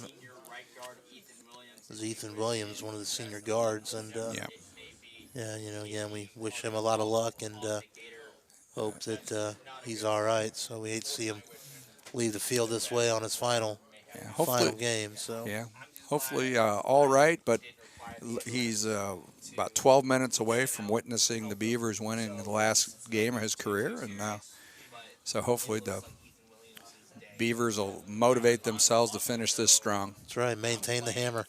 Yep. The hailstorm. Oh, the rivalry hammer. Oh, yeah, the rivalry hammer. All right, so 4 wide look here, 5 wide look actually. And Miko throws up down well the right played. sideline. Yeah, it really was. Again, intended for number 84. Yeah, that is Nate Roberts, but again falls incomplete after the nice coverage there along the sideline by the Beavers. And you know what? I don't know who the defensive back coach is here for Bluffton, but he needs to send Urban Meyer his resume. Or at least some game film, you think? Yeah. And All right, so that was number 18, Antonio Crosty, on the coverage, and nice job. He's a sophomore, so he's going to be around for a while. all right, so Corey Bennett, the senior running back, checks in now in this four-wide formation, two to each side, and Nice. the give is to Bennett. Not much there, maybe a couple yards. And Bennett up to about the 20-yard line. That'll be a gain of about 1. Going to bring up 3rd and 9 now for the Yellowjackets. Weirdness of that play is And now the clock just starts to click away as the Beavers have been slowing down the Defiance attack here. So 2-by-2 look again. Bennett offset to the right. There's the snap. Miko rolls to his right. He's under pressure. and looking, throws. Ollie Just Moore throws was it away down the sideline. Yeah, Ollie Moore was coming. he was coming Like with his head bad. was on fire right He was there. coming with bad intentions Sure again. was. So, yeah, Miko forced to throw it away on 3rd and long, and that's going to bring up 4th down. And looks like Miko will remain in the game to punt. Yeah, and there's no doubt here you're going to punt because you don't want to give Bluffton the ball on the 20-yard No, line. that's right. Again, you're 4th and 9, and inside your own 25-yard line. Yeah, you're just pouring kerosene on the fire at that point. That's and, right. And not a lot of respect for the kicking game here as the return man is back about 20 yards and pretty well right where he should be. It's Dion Clark. Yeah, ball goes out of bounds. Let's see where they finally mark it, but it Looks will like about the definitely 47, be I on think. the 46. 46-yard line. So, yeah, it's going to be 1st and 10 Beavers On a short from the field. Defiance 46-yard line with 10:55 to go here. And, again, Bluffton up 34-7. Yeah, short field here for the Beavers. And I would suspect you're going to see a lot of the senior offensive players who might not have logged time. I think you're going to see these guys get a chance to finish up their career here and get some playing time, Chuck. Yeah, that's exactly right. And, again, before we get back to action, just want to remind you, you're listening to us on Campus Nation and on WZAA 106.9 LPFM, Jeffersonville, Ohio. That's right. We got 2 receivers left, 2 to the right. Gardner is in, and they give the ball to number 9, and we're going to get a number on this as we got some clean jerseys. Number 9, his number is 9. Mark Willis. Yep. Is it Mark Willis? Well, that's what number 9 says. But Okay, Mark Willis. Yeah, it's about the right size there. He's out of Louisville, 5'8". Oh, well, was it D'Angelo, though? I think it was number 9 that was carrying the ball. No, it was 9, but it doesn't look like a 245-pound guy. No. So we may not have the right jersey. We apologize on that, but we'll do the best we can. And it is number 9 in the backfield. There's no doubt about that. Yeah, that may be Mark Willis. But You were quick to answer that one. So there we go. We've got Gardner in the backfield. I'm just telling you what I see. And so we got unbalanced to the right. It's a delay of game or a timeout. And so 10:06 to go in the third so period. delay or on fourth the period, Beavers. as we move towards the end of the contest here. And Bill, that penalty right there may just be a result, like you talked about, of some new personnel in there. yeah, I agree. People that don't have a lot of time and a lot of continuity with the offense. Yeah, no doubt about it. And lead to a delay of game penalty. So clock continues to roll, though. We're inside 10 minutes left here. Yep. Okay, so 3 receivers to the right, Maybe when I played linebacker. and we've got D-line, your guy. tight end to left, and they give it to 9 again, and a little run, and a nice run there, about 5 or 6 yards, and Yeah, it was. we will try to effort this if we can to see if we can get a. Oh, you know what? I'm just going to assume it's Mark Willis Jr. because he's Okay. a senior. And Yeah, and you would think so. Mark Willis, if that indeed who it is, Mark's getting in there, getting some senior time. 5'9", 245 pounds from Ballard High School in Louisville, that's Kentucky. right. And if not, then at least we're saying his name a lot. Well, that's right. So he's going to get a lot of recognition. 2 receivers are right, 1 to the left. And Willis gets a little play action fake. Gardner keeps it. He's up over to 40. First down as he gets over to 35-yard line down to the 33. Another very nice run by Gardner there, Bill. Yeah, and the Beavers are able to maintain the ball, keep the clock running. And, again, we've seen it many times today, Chuck, is just a little stop-and-go cutback has worked really well for Bluffton. Yeah, it really has. You're right. We've seen we've seen both defenses today kind of overrun that a little bit. We Seen sure the have. zone cuts been there today for both teams.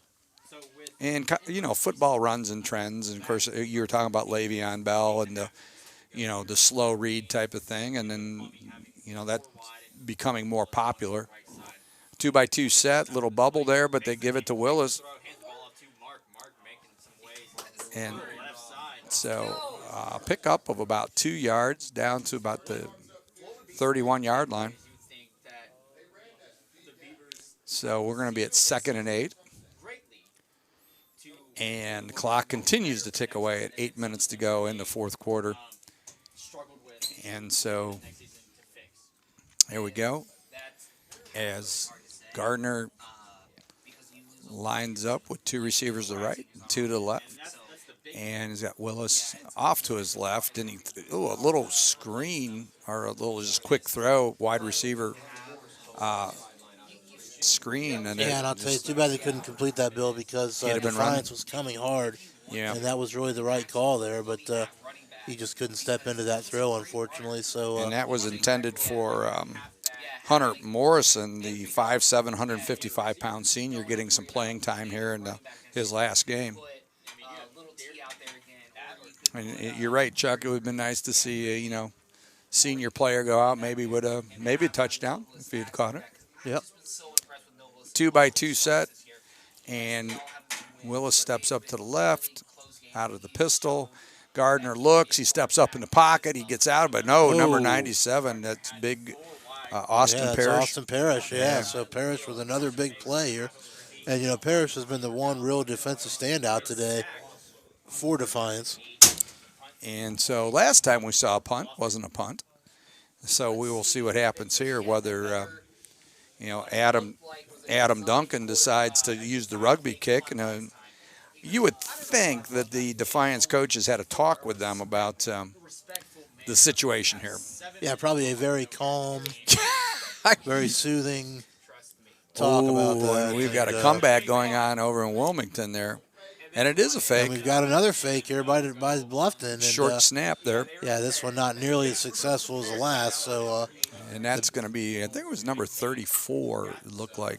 Yep, so Defiance will take over 1st and 10 from their own, let's see if it's going to be marked at the 35, 36, 37-yard line. Yeah, number 34, and looks like he's not coming back with all his parts there. Don't say that. Keith Holmes, which he's a freshman defensive lineman from Toledo Start. Okay. Oh, no, Toledo St. Francis de Sales. So, anyhow. All right, so the Yellowjackets come out again with their familiar 4-receiver set, 2 to each side. 6:55 to go in the fourth quarter, 34-7 in favor of the Bluffton Beavers. And there's going to be a timeout on the field, charge to Defiance, it looks like. Yeah, there is. Again, Tanner Hughes, now the running back, the senior running back from Princeton, Indiana, now in the game for the Yellowjackets. And so 6:55 to go. We have a timeout now. And, again, Bluffton leads 34-7 over the Defiance Yellowjackets. Of course, you are watching this game on Campus Nation and listening to it on WZAA 106.9 LPFM in Jeffersonville. And the ZA. I'm joined by Rick Phillips and Chuck Hale. Dean Thompson down on the camera, turning different colors. That's right, the ZA, the home looking like a popsicle down there right now. Beyond blue now. I think he's purple. That's right, the ZA, home for the occasional morning zoo. And once the other fiber great is broadcast. complete, and the Razor's Edge. The morning zoo will be back. That's right. A lot of our programming will be back up and operating after the fiber's lit. All right, so 3-by-1 look now after the motion, and Miko now a little counter, hand back the other way, and that is number 4. That's Tanner Hughes, and Hughes up for a gain of about we'll call it 3 up to the 40-yard line. So Ollie Moore with make it now the 2nd tackle. and 7. Ollie's had a nice game. Yes, he has. Yeah, we've heard that name a lot today. Yep. I guess you pick your poison here. You're going to run at Ollie. You're going to run at Zickafoos. I mean, it's Yeah, that's right. Well, we've seen you can't run away from Zickafoos, so no. maybe you need to run right at him. Yep. Yeah, and Defiance. Yeah. All right, so 3 Try by to 1 get look underneath again. him. Yeah, right, exactly. So you got Little pistol formation in the a backfield. little standard 4-2-5 with a press on the short corner there. Oh, And it's zone read, and Zickafoos hit the back, and Miko pulled the ball out, and a nice pull. nice read by Miko. Gets it all across midfield, all the way down to the Bluffton 42-yard line. Yeah.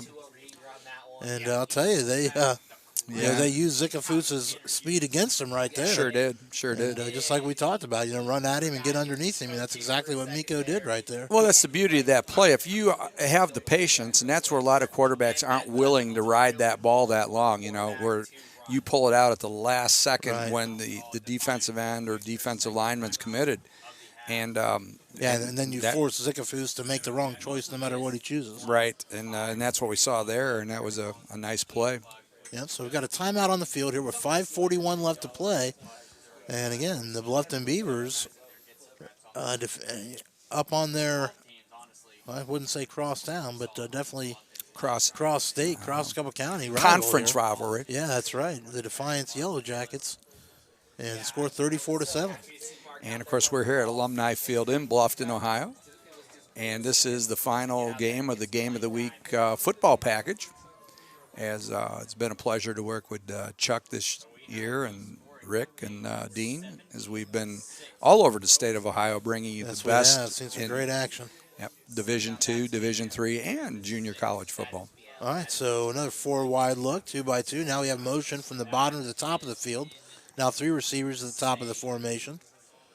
There's a snap. Miko looks. And there comes Little screen set up. They've got it set up. Bennett's. Oh, and I'll tell you, nice job there by the Beavers because Bennett had blockers, but Bluffton able to just knife through a couple and make a nice tackle there and bring him down. I'm not sure who that was for Bluffton, but that was a nice play. Chuck, I just don't think Bennett's been right since he got dinged up on that one play earlier. He just seems to be. Yeah, I think you're right. But again, Austin Hall with a nice play there for Bluffton. Yeah. Nice read and nice tackle there on the screen. Yeah, the linebacker. Yep. Sniffed it out. He sure did. So 2nd and 6 now for the Yellowjackets. Again, 2x2 formation. Now motion to the top to the bottom. 3 receivers in the bottom now.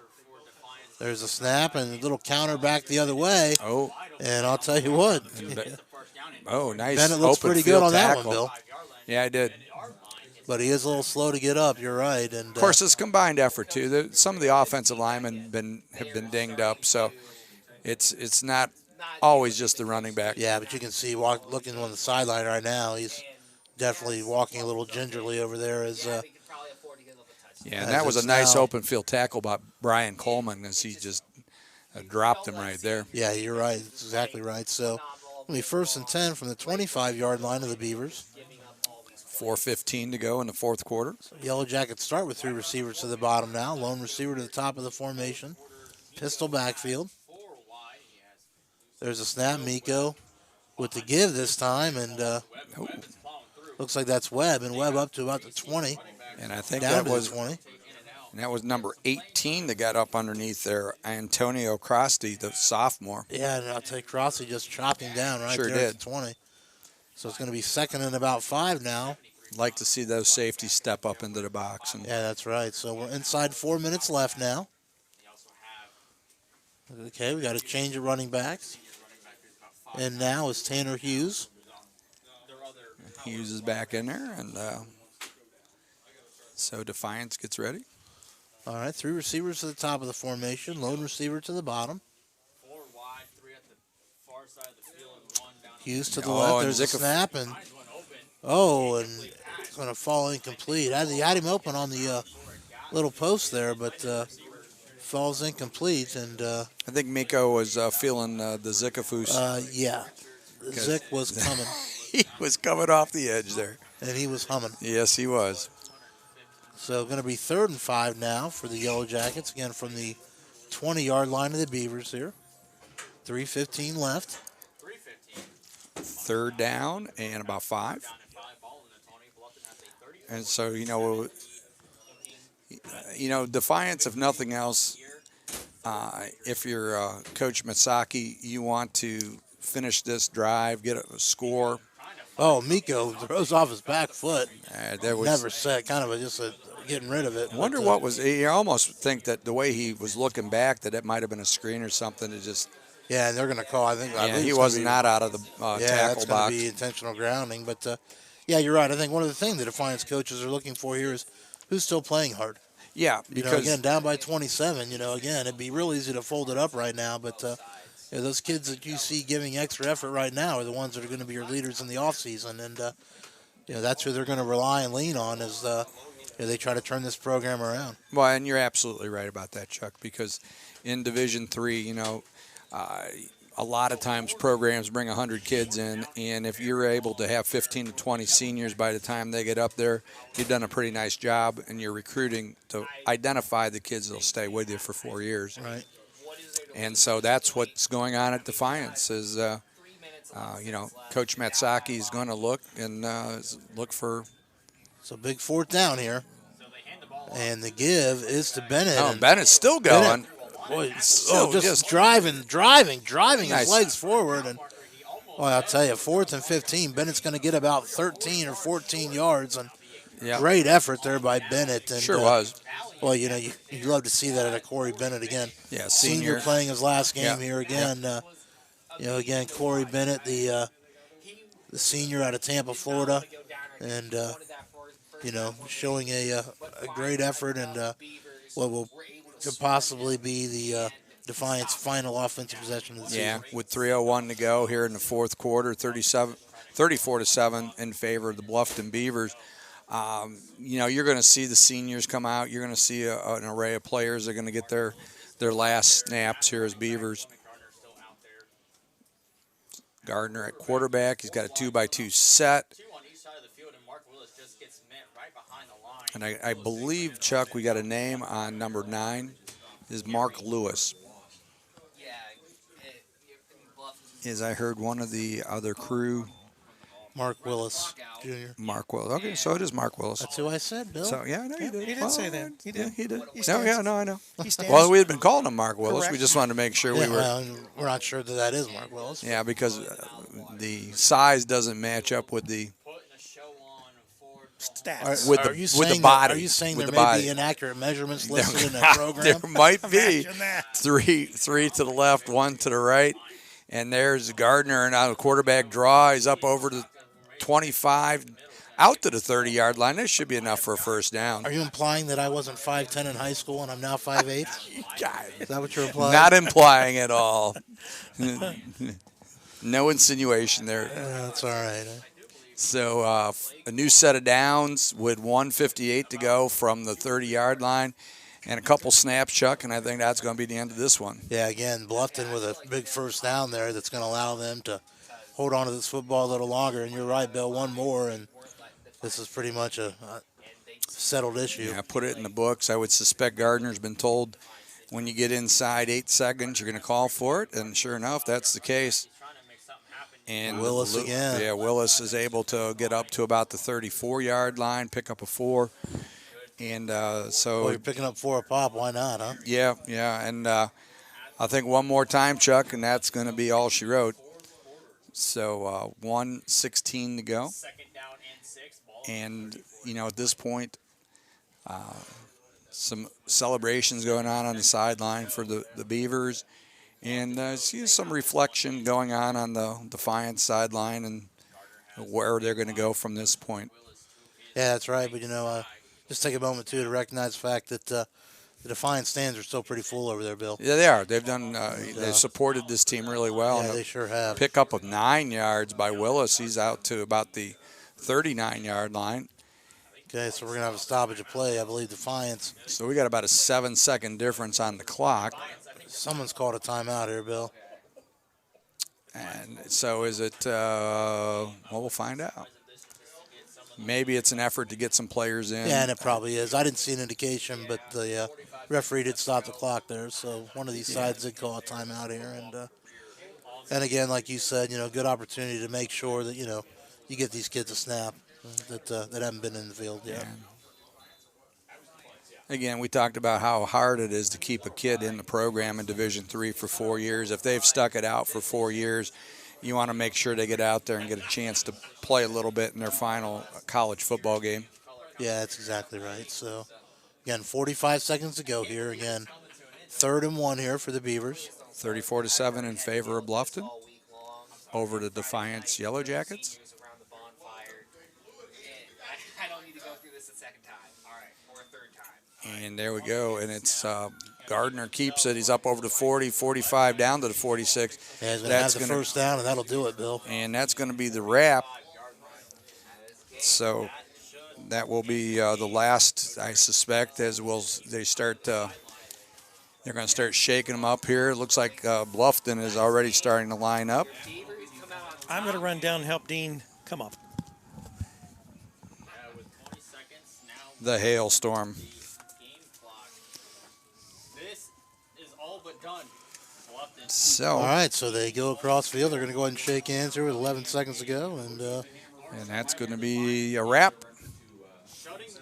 So we will stay with you here for the best we can as far as maybe getting some final stats to do a wrap up here.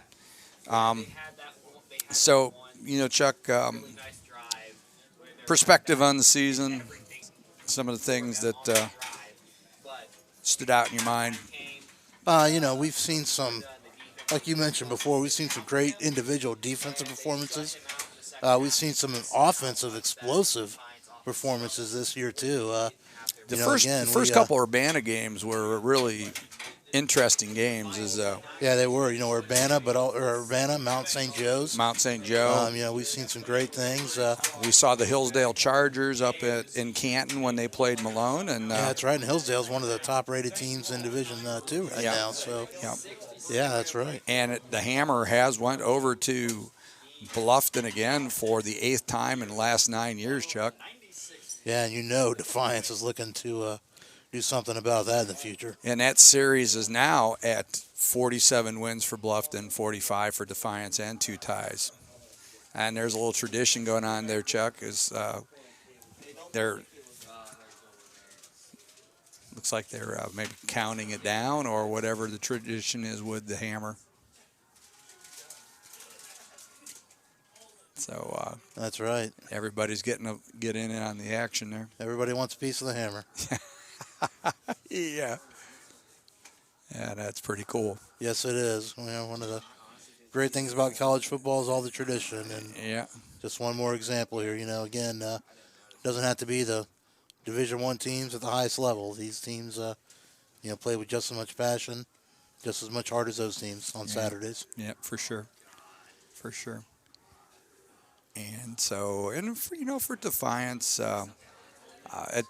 tough way to go there. They picked up some injuries, unfortunately, there, and really probably wasn't representative of the improvement they had shown in the last couple of weeks when they played Earlham and were able to pick up their first victory of the season and that. And, when you have a small squad, which definitely would describe the number of kids Defiance has right now, it's going to take Coach Metsakis a little bit of time to start getting some kids in there. Yeah, and let's be honest. Again, Coach Metsakis was hired awfully late into the season. A month before the season. So Defiance has some work to do, and but I think that they found a man that's capable and up to the task. So he's been with some good programs. That's for right. sure. So we'll see if that continues, and they can get that thing turned around at Defiance.